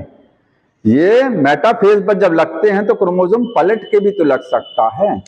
वो ऐसा इसलिए हो रहा था क्योंकि क्रोमोसोम अलग अलग क्रोमोसोम पर जीन थी, लेकिन सोचिए जब ये जीन एक ही क्रोमोसोम पर आ जाए तब क्या होगा, आर और वाई एक के पर आ जाए तब कैसे पलटेंगे भाई? तब तो जहां ये क्रोमोसोम जाएगा वहीं दोनों जीन तो जाएंगे, तो तब नहीं हो पाएगा ना ये, क्योंकि एक ही क्रोमोसोम पर हैं। वो जब दूसरे पर होता तब क्रोमोसोम पलटता है, तो पता लगा वाई ऊपर, ये क्रोमोसोम ऊपर है, ये नीचे लग गया, होमोलॉगस। ठीक है, इसलिए लिंकेज कभी नहीं होती। लिंकेज अगर है तो इंडिपेंडेंट असॉर्टमेंट फेल हो जाएगा। तो जो अच्छा, एक चीज और, मोनोहाइब्रिड क्रॉस में लिंकेज हो सकती है कि नहीं हो सकती है? मोनोहाइब्रिड क्रॉस में लिंकेज नहीं, क्योंकि जीन एक ही जीन को लेके आप क्रॉस करा रहे हैं। जब 2 जीन रहती हैं कम से कम तभी तो हो, तब मानते हैं कि वो जुड़ी हैं कि नहीं जुड़ी हैं। मोनोहाइब्रिड में नहीं होता है। इसीलिए डाई हाइब्रिड में अगर इंडिपेंडेंट असॉर्टमेंट नहीं हो रहा है तो जो रेशियो रहेगा, रेशियो 9:3:1, ये नहीं आएगा। ये वाला रेशियो तब नहीं है, इससे हट करके जो भी आना होगा आएगा। ठीक है, ये नहीं आएगा क्योंकि ये 9 तो पेरेंटल है, ये पेरेंटल है। ये इसमें जानते हैं 9:3:1 में रिकॉम्बिनेंट 6 आते हैं। ये रिकॉम्बिनेंट आया, ये रिकॉम्बिनेंट आई, ये वैल्यू बदलेगी। तो जब ये बदलेगी तो पेरेंटल भी बदलेगा। ठीक है, पेरेंटल थोड़ा सा घटेगा, रिकॉम्बिनेंट थोड़ा सा बढ़ेंगे। तो हाँ, ये चेंज हो जाएगा लिंकेज अगर है तो। लिंकेज का इंडिपेंडेंट असॉर्टमेंट लिंकेज अगर है तो फॉलो नहीं होता नियम वो। जैसे लॉ ऑफ डोमिनेंस का एक्सेप्शन है ना, को डोमिनेंस इनकम्प्लीट, और लॉ ऑफ सेग्रीगेशन का कोई एक्सेप्शन नहीं, यूनिवर्सल लॉ है। इसका भी एक्सेप्शन है, इंडिपेंडेंट वाले का ही एक्सेप्शन है। ठीक है, हाँ, यूनिवर्सल है वो। अब एक इसमें बुक में आपके सबसे नीचे के पैराग्राफ में एक लाइन लिखी गई है, वो देख लीजिए। हिज स्टूडेंट, टीएच मॉर्गन के एक स्टूडेंट थे अल्फ्रेड, उनका बड़ा अजीब नाम है स्टुर्टेवेंट। ठीक है, लिखेंगे अल्फ्रेड, अल्फ्रेड ST, स्पेलिंग क्या लिखी गई है, STURT, STURTVENT। ये स्टूडेंट हैं, ये क्या है, स्टूडेंट हैं, किसके, ऑफ मॉर्गन के हैं। इन्होंने क्या किया, इन्होंने जीन के बीच की डिस्टेंस को नापने का एक तरीका अपना दिया। जैसे मॉर्गन कहते थे कि जीन पास पास हैं, दूर दूर। अरे भाई कितना पास पास है, कोई सेंटीमीटर का स्केल आपके पास है? तो उन्होंने केवल बताया, इन्होंने कहा कि रिकॉम्बिनेशन फ्रीक्वेंसी से आप नाप सकते हैं, आइडिया लगा सकते हैं। जीन के बीच की डिस्टेंस को आइडिया कैसे लगाया जाता है, रिकॉम्बिनेशन फ्रीक्वेंसी से। अगर रिकॉम्बिनेशन फ्रीक्वेंसी 0 तो जीन फेविकोल से जुड़ी हुई है, रिकॉम्बिनेशन फ्रीक्वेंसी थोड़ा सा ज्यादा आगे तो जीन लूजली है। ठीक है, जीन टाइटली है, और ज्यादा फ्रीक्वेंसी आ गई तो जीन लूजली है। तो रिकॉम्बिनेशन फ्रीक्वेंसी से हम नाप सकते हैं जीन के बीच की डिस्टेंस, और जीन के बीच की डिस्टेंस को बोलते हैं मैप यूनिट। क्या बोलते हैं, मैप यूनिट बोलते हैं। तो लिखेंगे यहां पर यूज द, इन्होंने क्या यूज किया, वहीं अंडरलाइन कर लीजिएगा, यूज्ड टर्म, इन्होंने एक टर्म यूज किया था, recombination frequency, recombination frequency to measure, क्या पता लगाने के लिए, क्या नापने के लिए, measure distance between genes, genes के बीच की डिस्टेंस। इसी को मैप यूनिट कहते हैं, मैप डिस्टेंस कह सकते हैं। ठीक है। अब एक फॉर्मूला में लिखने जा रहा हूं, आप बताएंगे कि लिंकेज जो है, लिंकेज डायरेक्टली प्रोपोर्शनल होगा रिकॉम्बिनेशन के इनवर्सली होगा, रिकॉम्बिनेशन फ्रीक्वेंसी के। तो जितना ज्यादा रिकॉम्बिनेशन उतना फ्रीक्वेंसी ज्यादा आएगी। तो रिकॉम्बिनेशन के इनवर्सली की डायरेक्टली इनवर्सली होगा। समझ में आ रहा ना?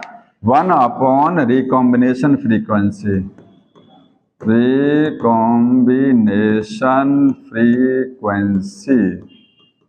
जितनी ज्यादा फ्रीक्वेंसी आएगी उतनी ही लिंकेज घटेगा, उतनी ही घटती चली जाएगी लिंकेज। इसका मतलब जीन दूर दूर हो रही हैं। ठीक है। अगर 50% से ऊपर निकल गई फ्रीक्वेंसी तो कहेंगे कि वो अलग अलग क्रोमोसोम पर अब जीन है, अलग अलग क्रोमोसोम पर अब हैं, वो एक पर है नहीं है। क्योंकि एक पर होती तो 50% से नीचे ही आता फ्रीक्वेंसी। बहुत ज्यादा निकल गया तो इतना दूर है कि शहर ही छोड़ के भाग गए, और शहर छोड़ के मतलब अलग अलग क्रोमोसोम पर आ गए। इतना दूर हो गए कि वो क्रोमोसोम ही अलग चले गए, पर वो एक क्रोमोसोम पर ही नहीं बैठ रही है। समझ में आ रहा है? और इसी में देखिए और डिस्टेंस बिटवीन टू जीन का से कैसे मैच करेंगे? तो लिंकेज जो है, लिंकेज डायरेक्टली प्रोपोर्शनल होती है डिस्टेंस के inversely, directly proportional. Distance between two gene लिखिएगा, डिस्टेंस बिटवीन टू जीन, दो जीन के बीच की डिस्टेंस देखिए ये है ए और बी। जितना ज्यादा डिस्टेंस रहेगा उतनी लिंकेज घटेगा, और जितना डिस्टेंस सही है, इनवर्सली आएगा, सॉरी वही मैं कह रहा हूं। ज्यादा डिस्टेंस तो लिंकेज घटेगा, ये इनवर्सली आएगा, ये भी इनवर्सली है। ठीक है, 1 अपॉन जाएगा। इसका मतलब आप लिंकेज इसी फॉर्मूले में इसके बगल में क्या लिख सकते हैं? डिस्टेंस। इसके बगल में आप डिस्टेंस लिख सकते हैं ब्रैकेट में, क्योंकि जितना ज्यादा डिस्टेंस उतना ही रिकॉम्बिनेशन भी होगा। ठीक है, समझ में आ रहा है? अब देखिए लिंकेज को नापते कैसे हैं? तो लिंकेज जो है, लिंकेज मेजर की जाती है, मेजर्ड है। नापते तो रिकॉम्बिनेशन फ्रीक्वेंसी से, लेकिन इसका यूनिट क्या है? An map unit. किसमें नापते हैं? मैप यूनिट में, या फिर सेंटीमॉर्गन में नापते हैं। जैसे लंबाई को नापते हैं किसमें? सेंटीमॉर्गन, सेंटीमॉर्गन। लंबाई नापी जाती है मीटर, सेंटीमीटर, किलोमीटर। वैसे ही डिस्टेंस नापेंगे, जीन के बीच की डिस्टेंस, वो मैप यूनिट या सेंटीमॉर्गन। सेंटीमॉर्गन एक मॉर्गन साइंटिस्ट उन्हीं के नाम पर पड़ा है, सेंटीमॉर्गन। लेकिन मैप यूनिट प्रोकैरियोट के लिए है, ध्यान रखिएगा। प्रोकैरियोट में अगर जीन के बीच की डिस्टेंस नाप रहे हैं तो किसमें नापेंगे? मैप यूनिट में। ठीक है, यहां लिंकेज की जगह आप डिस्टेंस लिख लीजिएगा, वो ज्यादा सही है। डिस्टेंस, जो डिस्टेंस नापते हैं जीन के बीच की, वो मैप यूनिट प्रोकैरियोट में है, और यूकैरियोट में किसमें नापेंगे? सेंटीमॉर्गन में। हम लोगों में जीन के बीच की डिस्टेंस सेंटीमॉर्गन में नापी जाती है।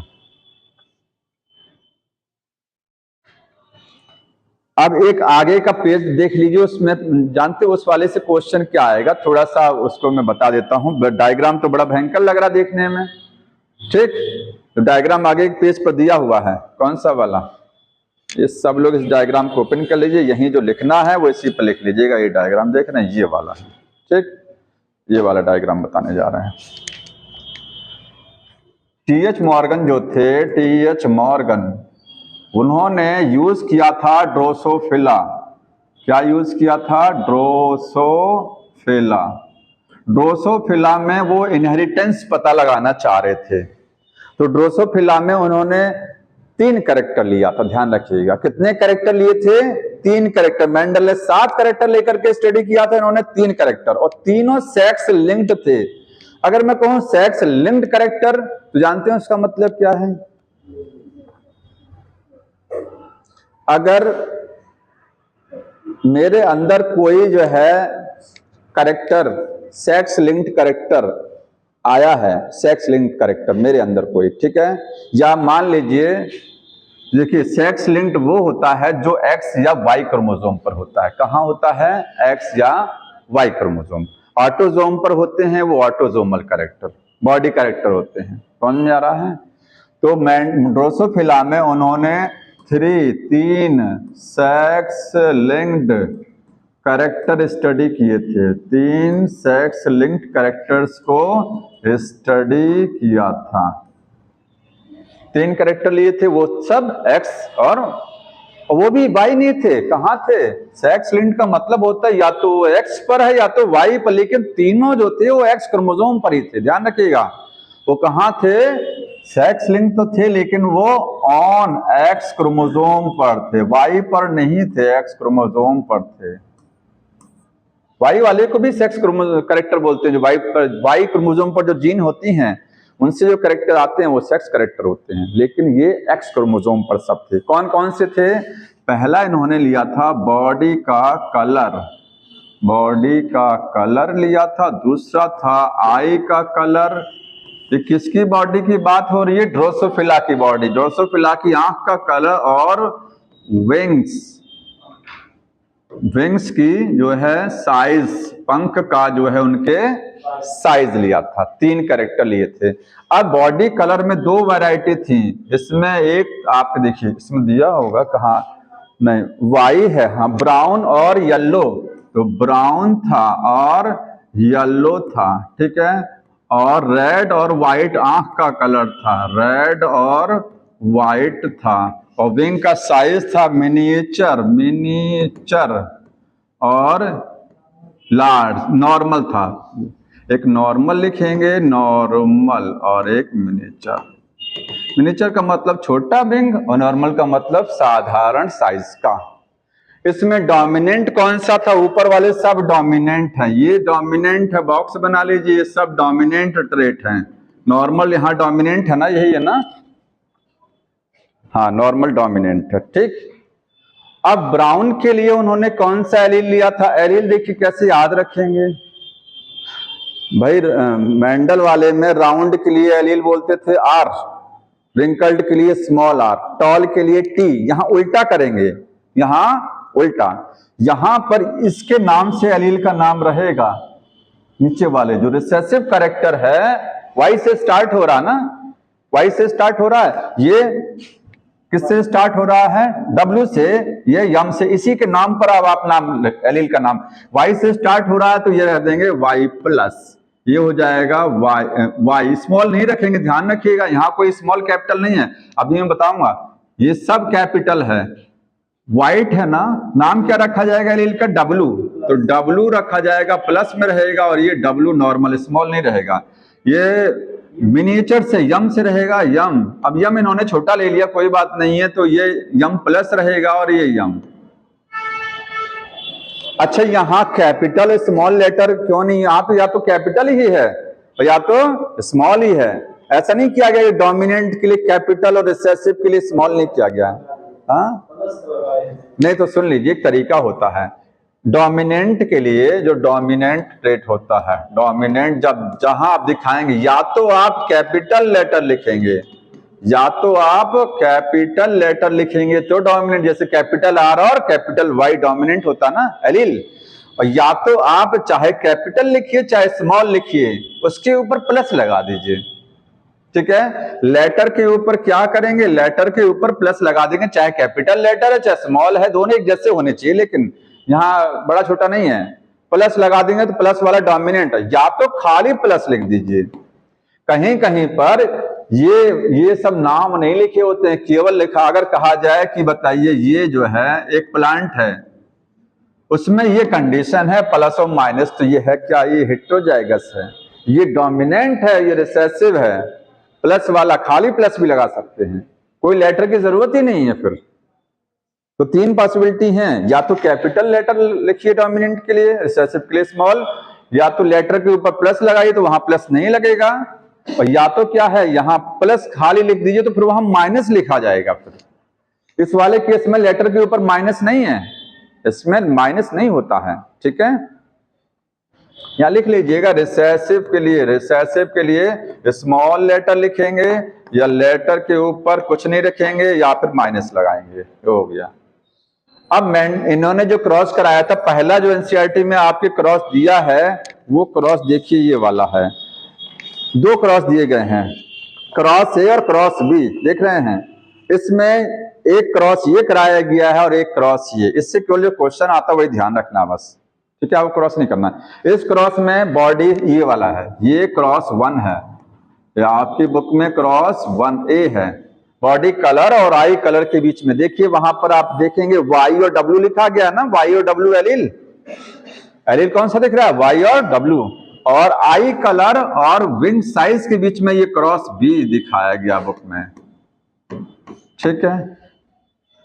तो इतना पता होना चाहिए कि जो है कि ये कौन कौन से कैरेक्टर लिए थे, कौन सा डोमिनेंट था, कौन सा रिसेसिव था। इस वाले क्रॉस में मतलब जो आई के कलर की जीन है और बॉडी के कलर का जीन, ध्यान से देखिए, इसके पहले केस पे लिखा, यहाँ लास्ट पैराग्राफ पढ़ेंगे, यहाँ लिखा गया है, यहाँ उन्होंने क्या लिखा है कि बॉडी के कलर का जीन और आई के कलर का जीन इतना पास होता है, इतना ज्यादा पास है कि रिकॉम्बिनेशन फ्रीक्वेंसी 1.3% आ जाती है।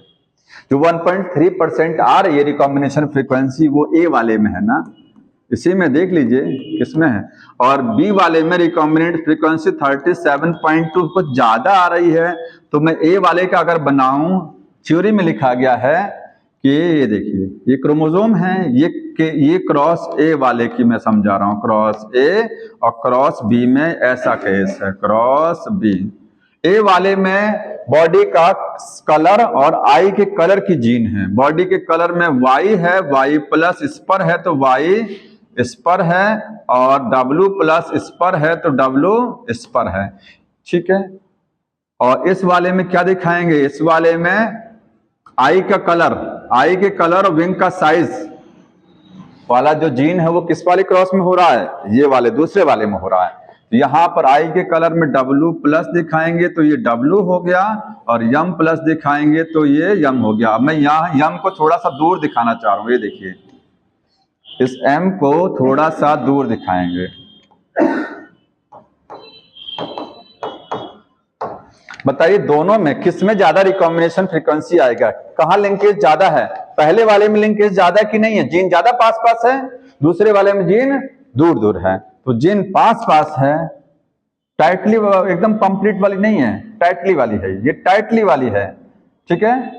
1.3% आ रहा, रिकॉम्बिनेशन कम आ रहा ना, जीन ज्यादा पास है, जीन ज्यादा दूर है तो 37% आ रहा ना ये। तो यहां यही समझाना चाह रहे हैं कि थ्योरी में लिखा गया पिछले पन्ने पर, उन्होंने ये बताया है कि बॉडी के कलर का जीन और आई के कलर का जीन इतना पास होता है कि रिकॉम्बिनेशन फ्रीक्वेंसी क्या हो जाती है, कम 1.3, और आई के कलर की जीन और विंग के साइज का जीन थोड़ा दूर। यही क्वेश्चन आ सकते हैं, ठीक है, कि इन दोनों के बीच में जीन कितना दूर है, कितनी फ्रीक्वेंसी इतनी है, ज्यादा दूर है, ये ज्यादा पास है, बस इसका यही मतलब था, इस क्रॉस में और कुछ नहीं है।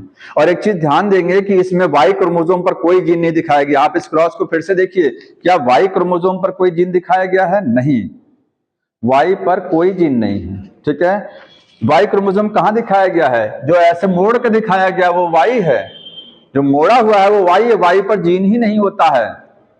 जो जीन एक्स पर है, ध्यान सुनिएगा, जो जीन एक्स पर होती है वो कभी वाई पर क्यों नहीं होती है, बता सकते हैं।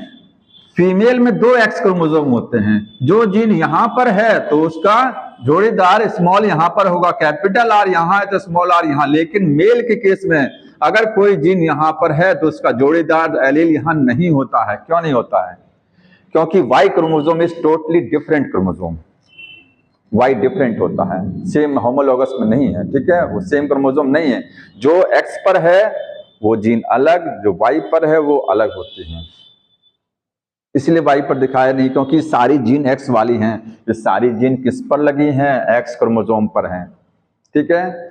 और फीमेल में, फीमेल यहाँ रिसेसिव है कि डोमिनेंट है, ये भी पूछ लिया जाता है कि इस क्रॉस में बता दीजिए कि जो फीमेल है, आपको मेल फीमेल दिखाया भी गया होगा, ये देखिए फीमेल इधर वाली है, फीमेल का ये वाला क्रोमोसोम, इस वाले क्रॉस में मेल का ये वाला, मेल और फीमेल के बीच में क्रॉस हो रहा है ना, इस वाले में मेल और फीमेल के बीच में क्रॉस हो रहा था, फीमेल पहला दिखाया गया, मेल दूसरा। इसमें एक चीज देख के बताइए कि फीमेल जो है वो रिसेसिव है या डोमिनेंट में है, तो देख लीजिए, वही लाइन में लिख देता हूं बस, उसी लाइन को मुझे लिखना है कि फीमेल जो है वहां डोमिनेंट है कि रिसेसिव है। फीमेल में देखिए, फीमेल के नीचे आप जाइए, उसके क्रोमोसोम पर देखिए कि वो जो एलील लिखा गया है, दोनों एलील वो डोमिनेंट वाले हैं कि रिसेसिव वाले, दोनों केस देख लीजिए क्रॉस 1 और क्रॉस 2 में, जहां जहां फीमेल है। इसमें फीमेल ये है और इसमें फीमेल ये है। ये वाई के ऊपर प्लस नहीं लगा है, ये प्लस कहीं नहीं लगा, देखिए कौन सा वाला, एक सेकंड दिखा दीजिए।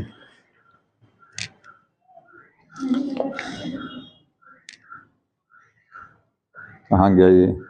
नहीं, इस वाले में, सॉरी, इस वाले में नहीं है, मैं इस वाले में नहीं है, इसमें दिया हुआ, हाँ इसमें पेरेंटल में है भाई, यहाँ नहीं है।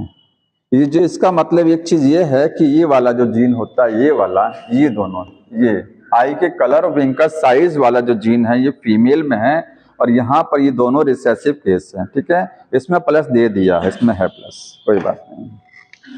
यहाँ तक समझ में आया? एक जगह है केवल वो।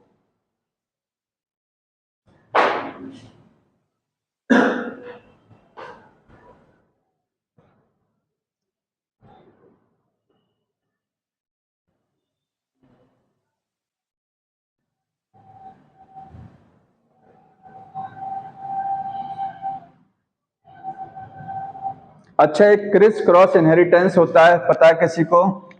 जानता है कोई? नहीं जानता, सुन लीजिए। एक होता है क्रिस क्रॉस इनहेरिटेंस। जैसे आप बोलते हैं कि एक्स एक्स और एक्स वाई, मेल फीमेल जब क्रॉस करते हैं, यहाँ जो इससे ये आया, ठीक है, और इससे ये आया, बना एक्स एक्स, ये बन गया एक्स वाई, ऐसे केस बन जाता है। तो कहने का मतलब ये है कि जो फीमेल होती हैं, फीमेल, ठीक है, फीमेल में एक्स क्रोमोसोम कहाँ से आता है? फादर से भी आता है और मदर से भी आता है। फादर से भी आता है और कहाँ से आता है? मदर से। लेकिन फादर जो है, फादर अगर कोई जीन एक्स क्रोमोसोम पर है फादर के, तो कहाँ ट्रांसफर होगी? मेल में जाएगी कि फीमेल में? तो फीमेल में जाएगी, ध्यान रखिएगा, वो फीमेल में जाएगी, ठीक है। और वाई क्रोमोसोम वाली जीन्स होती हैं वो मेल में जाती हैं, ठीक। वाई क्रोमोसोम वाली जीन कहाँ जाती हैं? मेल्स में। तो इसी को बोलते हैं क्रिस क्रॉस, क्योंकि ये यहाँ दो एलील हैं, एक फीमेल में ये एक्स क्रोमोसोम इसमें जा रहा है, और मेल में जो मेल बनेगा उसमें एक्स क्रोमोसोम कहां से आएगा? फीमेल से आएगा, ध्यान रखिएगा। तो ऐसे क्रिस क्रॉस बनता है ये, ठीक। इसी को बोलते हैं क्रिस क्रॉस इनहेरिटेंस।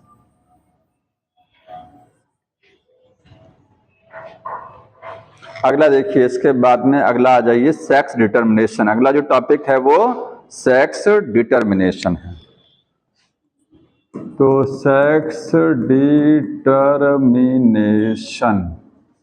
डिटर्मिनेशन का मतलब कैसे सेक्स डिसाइड होता है कि मेल बनेगा कि फीमेल बनेगा, ये कैसे? हाँ, पॉलीजेनिक में बता दिया है, प्लियोट्रॉपी में बता दिया, एक बार फिर से मैं बता दूंगा, लास्ट टाइम बता देंगे जब कहेंगे तब। सेक्स डिटर्मिनेशन देखिए क्या होता है। सेक्स डिसाइड होना कि मेल बनेगा कि फीमेल बनेगा, ये डिसाइड कैसे होता है? तो ये बहुत सारी 3-4 थ्योरी हैं इसकी 3 या 4 थ्योरीज हैं। जो मेन आपको पढ़ना है वो है chromosomal theory of sex determination. पहले ये समझिए कि सेक्स डिसाइड किस टाइम पर होता है?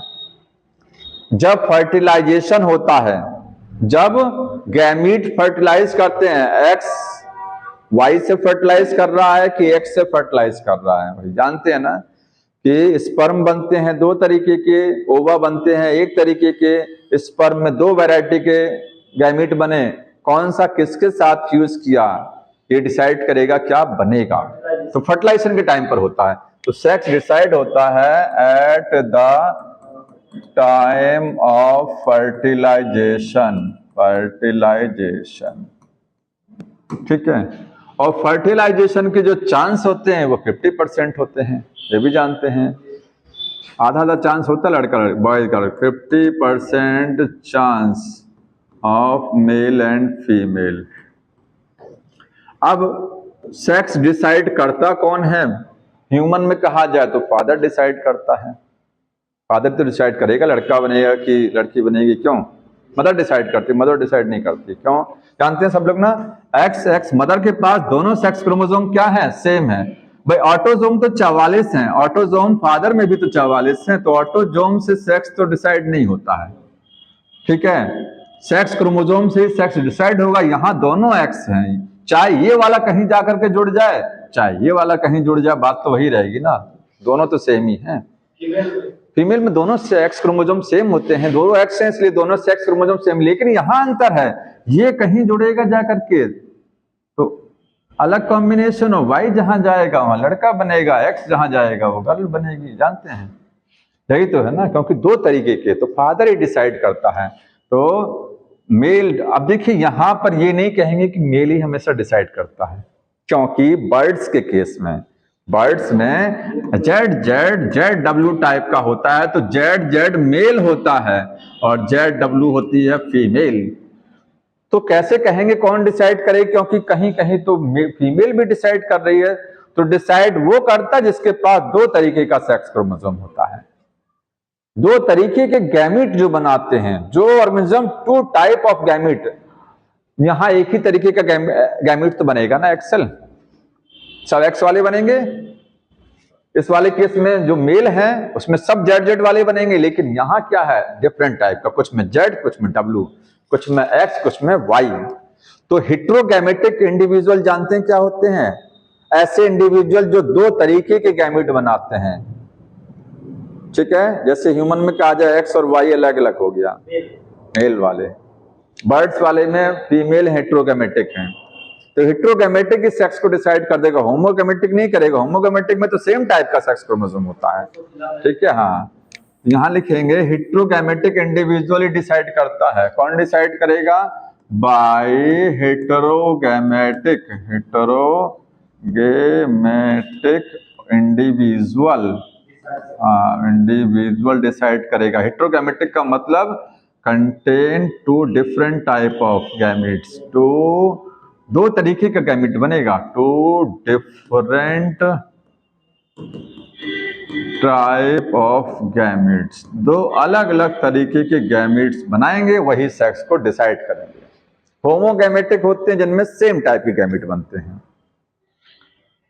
अब थोड़ी सी थ्योरी लिखी गई है, वो देखिए। सबसे पहले सेक्स डिटर्मिनेशन कहां खोजा गया? तो इंसेक्ट में। सबसे पहला प्रयोग कहां किया गया था? इंसेक्ट में।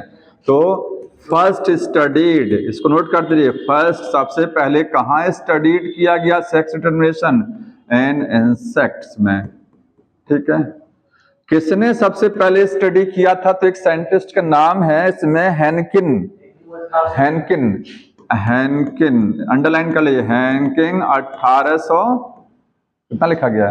91, 1891 में इन्होंने एक खोजा, एक चीज इन्होंने कहा कि जो स्पर्म बनते हैं मेल में, ठीक है, तो न्यूक्लियस में एक ऐसी कुछ स्ट्रक्चर, इन्होंने क्रोमोसोम नहीं बता, ध्यान सुनिए, इन्होंने बोला कि जो मेल होते हैं, मेल या जो ऑर्गेनिज्म है, अगर वो स्पर्म बना रहे हैं तो कुछ स्पर्म में जो उनका न्यूक्लियस होगा उसमें एक अलग तरीके की संरचना, इन्होंने देखिए ऐसे कहा, इन्होंने बोला हम सबको पता ना कि हमारे न्यूक्लियस में क्या होते हैं, क्रोमोसोम, इतना सब जानते हैं ना कि हमारे न्यूक्लियस में जितने भी ऑर्गेनिज्म है सभी के न्यूक्लियस में तो होता क्रोमोसोम। इन्होंने कहा न्यूक्लियस में एक विशेष स्ट्रक्चर होती है, स्पेसिफिक स्ट्रक्चर होती है, और वो स्ट्रक्चर स्पर्म में पास भी हो जाती है, और स्पर्मेटोजेनेसिस के दौरान कुछ स्पर्म उस स्ट्रक्चर को कैरी करते हैं और कुछ स्पर्म में वो स्ट्रक्चर नहीं पहुंचती है। मैं पहले लिख दे रहा हूं फिर समझाता हूं। यहां देखिए वही लाइन लिख दे रहे हैं।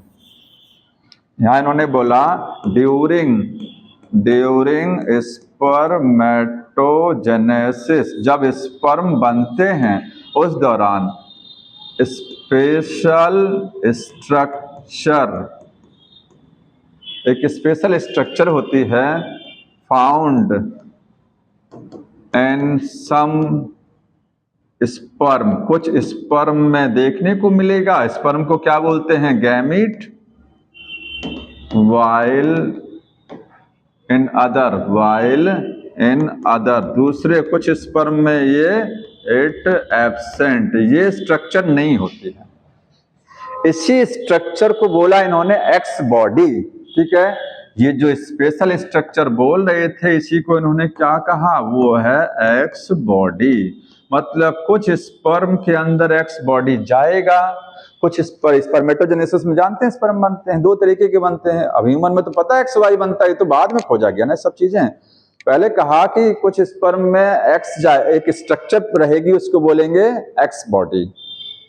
बाद में उसी को साइंटिस्टों ने खोजा, वो एक्स बॉडी नहीं है, वही एक्स क्रोमोजोम है। जो हैंकिन कहे थे एक्स बॉडी, उसी को बाद में क्या बोला गया?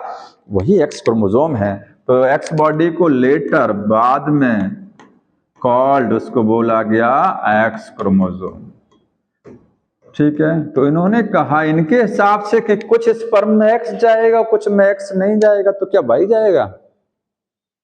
तो ये वाई की बात अभी नहीं किए थे। इन्होंने कहा कि कुछ स्पर्म ऐसे बनेंगे जिसमें एक स्पेशल स्ट्रक्चर रहेगी। ऑटोसोम तो जानते ही रहेगा, एक विशेष स्ट्रक्चर रहेगी, उसको एक्स बॉडी बोलते हैं, वही एक्स क्रोमोसोम। और कुछ स्पर्म में वो स्ट्रक्चर नहीं रहेगी, मतलब उसमें सेक्स क्रोमोसोम रहेगा ही नहीं, उसमें सेक्स क्रोमोसोम रहेगा ही नहीं। तो कैसा भी हो सकता है कि कुछ स्पर्म बने वहां सेक्सी क्रोमोसोम ना रहे, होता है। ग्रासहोपर में एक्स एक्स एक्सो टाइप पढ़ा ना, एक्स एक्स एक्स नॉट या वो जो भी कहेंगे। अब इन्होंने देखिए एग्जाम्पल लिया, इन्होंने बताया, बाद में साइंटिस्टों ने कहा कि वो एक्स क्रोमोसोम, और उन्होंने क्या बोला कि इन ग्रासोपर, जो ग्रासोपर होता है, ग्रासोपर में स्पर्मेटोजेनेसिस जब होती है तो दो तरीके के स्पर्म बनते हैं, टू टाइप्स ऑफ स्पर्म बनेंगे। कौन से वाले? कुछ स्पर्म में आपको सम कंटेन, कुछ में आपको एक्स क्रोमोसोम दिखाई देगा, और दूसरे में क्या है? अदर में नो सेक्स क्रोमोसोम, कोई सेक्स क्रोमोसोम रहेगा ही नहीं। इसी को बोलते हैं x X X O type. Grasshopper में इसी टाइप का सेक्स डिटर्मिनेशन होता है। ग्रासहोपर में जो फीमेल होती है उसके पास ऑटोसोम कितने हैं अभी मतलब नहीं, उससे सेक्स क्रोमोसोम फीमेल के पास दो, मेल के पास एक्स नॉट या ओ कंडीशन होती है, मतलब मेल के पास एक सेक्स क्रोमोसोम कम होता है। ठीक है, मेल के पास एक सेक्स क्रोमोसोम कम होता है, एक ही एक्स क्रोमोसोम। तब बताइए मेल जब स्पर्म बनाएगा तो क्या होगा? एक्स ओ कंडीशन। ये जब अलग होगा तो कुछ स्पर्म में एक्स जाए, कुछ में क्या जाएगा? ये नील है, ये ओ, ये नॉट नील है, जीरो समझिए। ठीक है, दूसरे में केवल क्या पहुंचेंगे? ऑटोसोम जाएंगे, ऑटोसोम तो जाएंगे ही ना। अरे जैसे 44 क्रोमोसोम 46 हमारे अंदर होते हैं, 46 हर सेल में, तो जब पहुंचते हैं 23 इधर और 23 इधर, 23 में 22 प्लस एक्स और 22 प्लस वाई पहुंचता है, तो ये 22 वाले सोचिए ऑटोसोम है, तो ऑटोसोम तो रहेंगे ही इस वाले स्पर्म में ना। कुछ स्पर्म में कह रहे हैं सेक्स क्रोमोसोम नहीं जा रहा है, इसका मतलब ऑटोसोम केवल जा रहा है, सेक्स क्रोमोसोम है ये नहीं है, क्योंकि एक ही कॉपी तो है। तो वही तो इन्होंने कहा था हैंकिंग ने, इन्होंने कहा कि स्पर्म दो तरीके के बनते हैं, कुछ स्पर्म में एक्स जाए, कुछ में कुछ नहीं जाएगा, कोई एक सेक्स क्रोमोसोम नहीं जाएगा, लेकिन ऑटोसोम रहेंगे।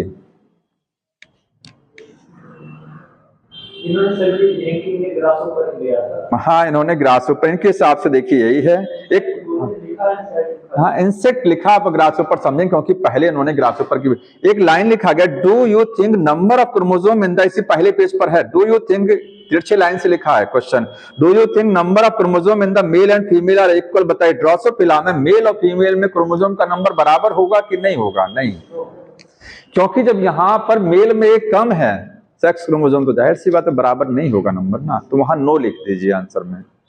जो क्वेश्चन पूछा गया है अगले पेज पर है, देखो जी कौन सा पेज, अगले पेज पर जाइए और पेज पलटो। हाँ बताइए, यही एक क्वेश्चन कहाँ गया जी? ये तिरछे लाइन से कोई क्वेश्चन पूछा गया, डू यू थिंक, यहाँ ये नो लिख, हाँ क्या कर रहे हैं?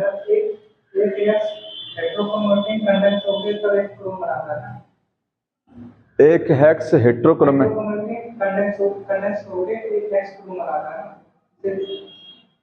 बार बॉडी हम बता देते हैं, बार बॉडी क्या है। देखिए, जो जैसे कहते हैं कि एमनियोसेंटेसिस एक टेक्निक है, शुरुआत में ही कैसे पता लगाते हैं लड़का है कि लड़की है? एमनियोसेंटेसिस। क्या देखते हैं? बर बॉडी। बर बॉडी जानते क्या होता है?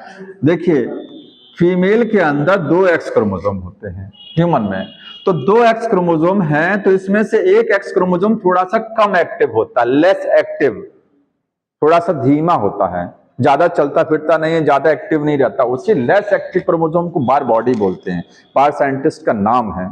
ठीक है, तो फीमेल में एक 1 एक्स क्रोमोसोम क्या है, थोड़ा सा लेस एक्टिव है, इसी को बार बॉडी। फीमेल में कितनी बार बॉडी होती है? कितनी बार बॉडी फीमेल में? कैसे पता लगाएंगे? Number of x chromosome minus के 1 करेंगे। फीमेल में कितने एक्स क्रोमोसोम हैं? 2। बर बॉडी कितना बताया अभी मैंने? 1।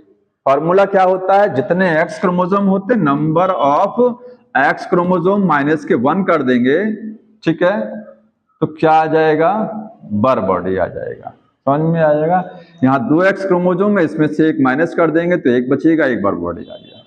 मेल में कोई बर बॉडी नहीं है, क्योंकि मेल में एक्स वाई होता है। कितने एक्स क्रोमोसोम है? 1। माइनस की 1 करेंगे तो 0 आ जाएगा कि नहीं आएगा? एक ही एक्स है, वो एक्टिव नहीं हो, वो एक्टिव होता है भाई। वो क्या होता है? एक्टिव। वो लेस एक्टिव नहीं होता है। समझ में आया?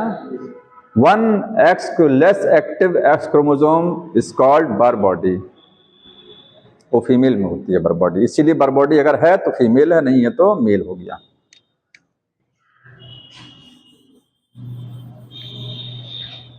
अब देखिए, इसके बाद में कुछ चीजें आगे पेज पर आ जाइएगा, नेक्स्ट पेज पर। कितने टाइप का सेक्स डिटर्मिनेशन होता है? तो लिखेंगे types of sex determination. Sex determination कितने टाइप का? आप जैसे हम लोग पढ़ रहे हैं chromosomal theory of sex determination. Theory होती है एक से ज्यादा, क्रोमोसोमल नहीं, क्रोमोसोम का मतलब गुणसूत्र के माध्यम से सेक्स को डिसाइड किया जा रहा है।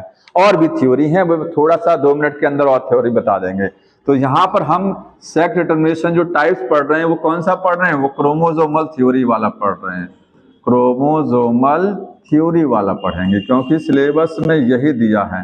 पहला होता है X X X Y type, जहां पर एक्स एक्स और एक्स वाई टाइप का सेक्स डिटर्मिनेशन। दूसरा होगा X X X O type, और तीसरा है जेड जेड और जेड डब्ल्यू टाइप, और चौथा एक और होता है Z Z Z O type होता है। ठीक है, और 3 ही दिया, कोई बात नहीं है। तो X X X Y type में ये एक्स एक्स क्या है? ये फीमेल बनता है इसमें, और एक्स वाई क्या है? ये मेल। ध्यान रखना है, ये आपका ह्यूमन में है और ड्रोसोफिला में। हालांकि ड्रोसोफिला में एक थ्योरी और काम करती है। ठीक है, वो दूसरी वाली थ्योरी एक और काम करती है। दूसरा देखिए, अब इसमें कहेंगे कि बताइए X X X Y type का सेक्स डिटर्मिनेशन है या ह्यूमन या ड्रोसोफिला में अगर पूछा जाए कि मेल होमोगैमेटिक होता है कि फीमेल होमोगैमेटिक, तो हाँ नहीं, यहाँ पर फीमेल, हाँ फीमेल जो है वो होमोगैमेटिक है। होमोगैमेटिक का मतलब एक ही टाइप के गैमेट बनाएगी, सब एक्स क्रोमोसोम वाले बनेंगे। और मेल क्या है? हेट्रोगैमेटिक। हेटेरोगैमेटिक, इसमें 2 टाइप के गैमेट बनेंगे, एक्स वाले और वाई वाले, इसमें सब एक्स वाले बनेंगे। सेक्स डिसाइड कौन करेगा? मेल। हेट्रोगैमेटिक ही हमेशा करता है। एक्स एक्स एक्सो टाइप में देखिए, ये आपको ग्रासोपर में मिल गया, ग्रासोपर में मिल गया। और कुछ एग्जाम्पल और भी देखिए, एक कॉकरोच भी लिखिएगा, कॉकरोच में भी यही टाइप है। हाँ, मोस्टली कॉकरोच में है, और इंसेक्ट्स में आपको यही मिलेगा, मोस्टली लिखिएगा। ठीक, ड्रोसोफिला छोड़ दीजिए, बाकी ज्यादातर इंसेक्ट में यही वाला सिस्टम होता है, क्योंकि सबसे पहले इंसेक्ट में यही तो हो जा गया था। इसमें ये एक्स एक्स क्या हो गया? मेल हो गया, और ये फीमेल, सेम वही है, सॉरी फीमेल हो गया, और ये क्या हो गया? मेल। ये वाला मेल है, मतलब मेल में 2 टाइप का बनेगा। एक कुछ गैमीट ऐसे बनेंगे स्पर्म जिसमें सेक्स क्रोमोसोम रहेगा, कुछ में कोई सेक्स क्रोमोसोम नहीं रहेगा, नील। समझ में आ रहा है? और ये इसमें ये उल्टा हो जाएगा, जेड जेड बनेगा यहाँ पर क्या चीज, मेल बनेगा, और जेड डब्ल्यू क्या बनेगा, फीमेल बनेगा। ये आपको रेप्टाइल्स में मिलेगा, बर्ड्स में मिलेगा। रेप्टाइल्स और बर्ड में ये यहाँ फीमेल हेट्रोगैमेटिक होती है, ध्यान रखना, हेट्रोगैमेटिक, और ये मेल है होमोगैमेटिक। डिसाइड कौन करेगा, फीमेल, ठीक है, फीमेल डिसाइड द सेक्स। आइए और थोड़ा सा 10 मिनट के अंदर और थ्योरी को जल्दी से देख लीजिए, जो और थ्योरी है ना उनको मैं जल्दी से बता देता हूं। ये तो क्रोमोसोमल थ्योरी, यहाँ क्रोमोसोम के हिसाब से सेक्स डिसाइड हो रहा है, और जो थ्योरी है वो लिखिएगा haploid diploid mechanism, haploid diploid mechanism of sex determination. बस थोड़ा सा इंटरेस्टिंग है, देख लीजिए, 5 मिनट लगेगा। तीसरा थ्योरी है genetic balance theory, genetic balance theory, और चौथा है इन्वायरमेंटल थ्योरी, इन्वायरमेंटल। देखिए इनके नाम पता होने चाहिए कि ये थ्योरी क्या है, थोड़ा सा, ज्यादा नहीं बताएंगे। हैप्लॉइड डिप्लॉइड मैकेनिज्म मतलब यहां इस मैकेनिज्म में एक्स और वाई से मतलब ही नहीं है, ठीक है, क्रोमोसोम से कोई लेना देना ही नहीं है, सेक्स कौन सा बनेगा। इसमें जो हैप्लॉइड होता है वो क्या होता है, मेल होता है हमेशा, और जो डिप्लॉइड होता है वो क्या है, फीमेल है। कितना आसान थ्योरी है, हैप्लॉइड मेल डिप्लॉइड फीमेल। कहाँ काम करती है ये थ्योरी, हनी बी में। या आपकी मैकेनिज्म काम करती है हनी बी में, हनी बी। हनी बी थोड़ा सा समझ लीजिए, हनी बी में जानते हैं जो हनी बी है, हनी बी ये इसमें मेल होता है, ये इसमें जो फीमेल होती हैं, फीमेल क्या करती हैं, अंडे बनाती हैं। कैसे बनाएंगी, मैटिंग होगी मेल के साथ में, ध्यान रखिएगा, मेल के साथ में मैटिंग होकर के तब फर्टिलाइज होगा, तब अंडे बनेंगे। Normal procedure. फीमेल 2 तरीके के अंडे बनाएंगे, एक फर्टिलाइज्ड एग, फर्टिलाइज्ड अंडा, और एक है अनफर्टिलाइज्ड एग बनेगा। ये अंडा फर्टिलाइज नहीं हुआ है, तो फर्टिलाइज नहीं हुआ तो हैप्लॉइड रहेगा कि नहीं रहेगा, भाई एग तो सारे हैप्लॉइड रहेंगे, सॉरी एग तो ये भी हैप्लॉइड है, और ये फर्टिलाइज एग है। फर्टिलाइज एग का मतलब इसमें फर्टिलाइजेशन हो गया है, ये जाइगोट बोला जाएगा, इससे बनेगा ना। इसमें 2n, फर्टिलाइज का मतलब वो स्पर्म से फर्टिलाइज्ड हो गया। कैसे हुआ, ये देखिए, ये फीमेल है ना, तो मेल के साथ सेक्सुअल इंटरकोर्स हुआ होगा ना, मेल हनी बी के साथ सेक्सुअल इंटरकोर्स फीमेल का हुआ होगा। मेल क्या होता है, हैप्लॉइड होता है, ध्यान रखिए, मेल बताया मेल हैप्लॉइड है, फीमेल क्या होती है, डिप्लॉइड। अब यही थोड़ा सा सब बताते जाइए कि मेल में गैमीट किस प्रोसेस से बनेंगे, अंडे बनेंगे ना, फीमेल में किससे बनेंगे, मियोसिस से गैमीट बनेगा। मेल में गैमीट कैसे बनेगा, हैप्लॉइड है ये, मेल है हैप्लॉइड, गैमीट कैसे बनाएगा, हैप्लॉइड गैमीट कैसे बनाते हैं, माइटोसिस से बनाते हैं भाई, मियोसिस से थोड़ी ना बनता है, n में n/2 थोड़ी नहीं होगा। जब क्रोमोसोम का एक ही सेट है तो अलग क्या होगा उसमें, मियोसिस में तो सेट अलग होता है ना, तो जब सेट ही एक है तो मियोसिस नहीं होती है। ये आपका प्लांट किंगडम में बताया गया होगा कि जहां n कंडीशन है वहां पर माइटोसिस से गैमीट बनेगा। किससे बनेगा, गैमीट बनेगा बाई माइटोसिस से, इसमें मेल गैमीट माइटोसिस से बनेंगे। अब ये गैमीट इसकी बॉडी में जाएंगे, ठीक है, फर्टिलाइज होंगे, अंडे 2 तरीके के बनेंगे, कुछ अंडे बेचारे फर्टिलाइज नहीं किए रहेंगे, ओवम रहेंगे डायरेक्ट, और कुछ अंडे, कुछ ओवम फर्टिलाइज कर जाएंगे, तो वो बोलेंगे फर्टिलाइज अंडा हो गया, जायगोट बनेगा, ठीक है। अनफर्टिलाइज अंडे से क्या बनेगा, मेल, लड़का बनेगा, और फर्टिलाइज अंडे से क्या बनेगा, फीमेल बनेगी। फीमेल बनेगी तो इसमें क्वीन भी बन सकती है और वर्कर भी बन सकते हैं। याद रखिए, वर्कर भी फीमेल होती हैं, श्रमिक मक्खी फीमेल होती है, और रानी मक्खी भी फीमेल है, लेकिन ये फर्टाइल है, ये अंडे बना सकती है, और ये बाज है, ये अंडे नहीं बना पाएगी, ये स्टेराइल है। क्यों स्टेराइल है, जैसे क्वीन बनेगा या वर्कर बनेगा, ये डिसाइड होता है कि वो अंडा जो इसने बनाया, फर्टिलाइज अंडा, उससे जो लार्वा निकला वो लार्वा रॉयल जेली को खा रहा है कि कुछ और खा रहा है। रॉयल जेली देखिए ना, अंडे मधुमक्खी के छत्ते में जो येलो येलो सफेद सफेद भरा होता है वो रॉयल जेली होता है।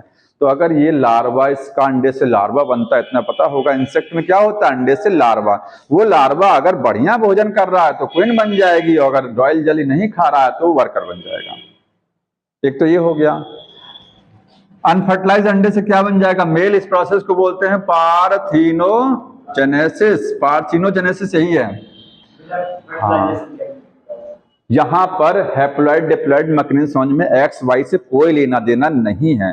जो हैप्लॉइड है वो मेल रहेगा। ये देखिए हैप्लॉइड है ना, अनफर्टिलाइज अंडे का मतलब ये अंडा फर्टिलाइज नहीं किया तो ये अंडा बोला जाएगा यन, और इससे डायरेक्ट क्या बनेगा, मेल। और जो फर्टिलाइज रहेगा वो डिप्लॉइड रहेगा। डिप्लॉइड से क्या बनेगा, फीमेल। तो हैप्लॉइड से मेल और डिप्लॉइड से फीमेल। मेल को क्या बोलते हैं, ड्रोन। मेल को क्या बोलते हैं, ड्रोन। वो उड़ने वाला ड्रोन है ना, ड्रोन कैमरा। मेल क्या है, ड्रोन। अब देखिए एक खास बात इसकी है, इसलिए मैं बताना चाह रहा था, सिलेबस में नहीं। इस मेल के ना तो बच्चे हैं और ना ही इसका पिता है।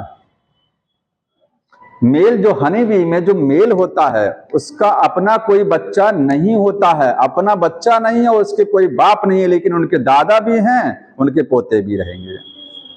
ये चीज जानते हैं, पढ़े हैं ना इस चीज को। अगर जिसको नहीं समझ में आया तो समझा दूंगा। इसके कोई बच्चे नहीं है, डायरेक्ट अपने बच्चे नहीं हैं। ना इसका कोई फादर है, लेकिन इसका बाबा इनके हैं और इनके पोते भी हैं, नाते भी मिलेंगे इनके। ठीक है, समझ में आ रहा, बता आ रहा ना, ये नहीं आ रहा है, आ रहा, हल्के हल्के आ रहा है ना, बता दें। ये देखिए कैसे है मेल। हाँ हाँ,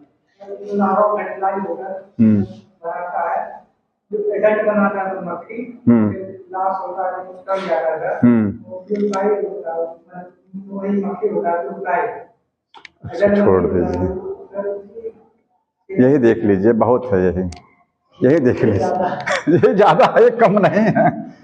देखो जी, ये मेल है। मेल क्या है, ड्रोन है, उड़ने वाला। और ये फीमेल है, देखते रहिएगा, इसी के बाद खत्म कर रहा हूं मैं। ये फीमेल है। फीमेल क्या होता है, डिप्लॉयड, और मेल क्या होता है, हैप्लॉयड। जानते हैं दोनों सेक्स करें, इंटरकोर्स होगा। अरे सेक्सुअल इंटरकोर्स तो होगा ना। इसमें मेल जो है स्पर्म बनाएगा, गैमीट, मेल गैमीट माइटोसिस से बनाएगा, क्योंकि वो हैप्लॉयड है। डिप्लॉयड होता तो मियोसिस से बना देता। फीमेल में ओवम बनेगा, जानते हैं ओवम बनेगा किस प्रोसेस से, मियोसिस से बनेगा, क्योंकि टूवन है। ठीक, यहां से स्पर्म इसमें जाएंगे, फर्टिलाइज होगा, तो अंडा कौन देगा, अंडा ये फीमेल देगी। अब अंडे फीमेल देती है तो फीमेल दो तरीके के अंडे देती है। कुछ अंडे क्या रहेंगे, फर्टिलाइज्ड वाले, फर्टिलाइज्ड, ठीक है, जिनके साथ फर्टिलाइजेशन हो गया तो डिप्लॉयड हो गया ना वो केस। तो डिप्लॉयड हो गया तो बात, जाहिर सी बात, तो फीमेल बनेगा। क्या बनेगा डिप्लॉयड में, फीमेल। लेकिन जो अंडे फर्टिलाइज नहीं हुए, जो ओवम, फीमेल ने दो तरीके के ओवम बनाए। कुछ ओवम फ्यूज कर गया मेल से, मेल के स्पर्म से जुड़ गया, और कुछ ओवम ओवम ही रह गया। तो ये अंडा आप बोलेंगे ये क्या है, अनफर्टिलाइज हो गया, अनफर्टिलाइज्ड एग हो गया, और इससे क्या बनेगा, मेल। अब यही समझ लीजिए, ये जो मेल है इसका कोई फादर नहीं है। अब यहीं से देखिए, इस मेल का कोई फादर है, फादर है कि नहीं, कहेंगे ये फादर हुआ, ये फादर नहीं है इसका, ये इसका ये फादर नहीं है, क्योंकि इसका ये बच्चा ही नहीं है। इस मेल का ये बच्चा अपना नहीं है, क्योंकि इस फीमेल ने दो तरीके के अंडे बनाए थे। जो अंडे इसके स्पर्म से फ्यूज किए वो फर्टिलाइज अंडे बोले गए, उनसे तो फीमेल इस फीमेल का ये बाप है, इसका फादर ये है। लेकिन इस फीमेल ने जो अनफर्टिलाइज बनाया था वो तो अपने तरीके से बनाया था, उसमें मेल का तो कोई रोल नहीं था ना, मेल का कोई कंट्रीब्यूशन नहीं है। वो तो ओवम अनफर्टिलाइज बनाया था इसने ना खुद। ये इसकी मदर है ये, लेकिन ये फादर नहीं है। समझ में आ रहा है, ये वाला फादर नहीं है इसका। ठीक, यहां तक समझ में आया ना कि फादर नहीं होता, क्योंकि वो फीमेल ने अंडा अनफर्टिलाइज अपने तरीके से बना के दिया था। तो मेल का अनफर्टिलाइज जब बोला जा रहा तो जाहिर सी बात है मेल का कोई आया ही नहीं होगा स्पर्म में जुड़ने के लिए। मेल का स्पर्म कहाँ जुड़ा? ठीक है, तो मदर तो है इसकी लेकिन फादर नहीं है। इसके अपने बच्चे नहीं होंगे कोई, जब बाप नहीं तो बच्चे कैसे नहीं होंगे? क्योंकि देखिए जब ये बच्चे क्यों नहीं होंगे, इसका फादर कोई नहीं है, मदर है केवल, बच्चे क्यों नहीं है? क्योंकि जब ये किसी फीमेल के साथ सेक्सुअल इंटरकोर्स करेगा तो वही सेम कहानी तो फिर हो जाएगी ना, वही सेम कहानी होगी कि ये फीमेल दो तरीके के अंडे बनाएगी, ये क्या है फीमेल बनेंगे, कुछ से क्या है मेल बनेंगे। ठीक है, तो इसके जो है ये जो मेल बना रहा है यहाँ पर, ये मेल कौन बना रहा है? यहां से आ रहा है। ठीक है, ये मेल कहां से आया? उस फीमेल से आया है। तो इसीलिए यहां पर इनके अपने कोई फादर और चिल्ड्रंस नहीं होते। किस में?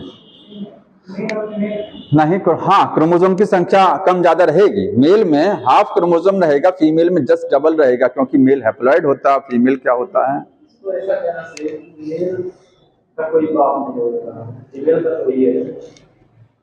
कौन सा फीमेल का? हाँ फीमेल का तो होता ही है, मेल का नहीं है, फीमेल का तो है ही है, वही मैं भी कह रहा हूँ, फीमेल का तो है ही है। तो ये खत्म हो गया, बाकी आप पढ़ के चले जाइएगा। ठीक है।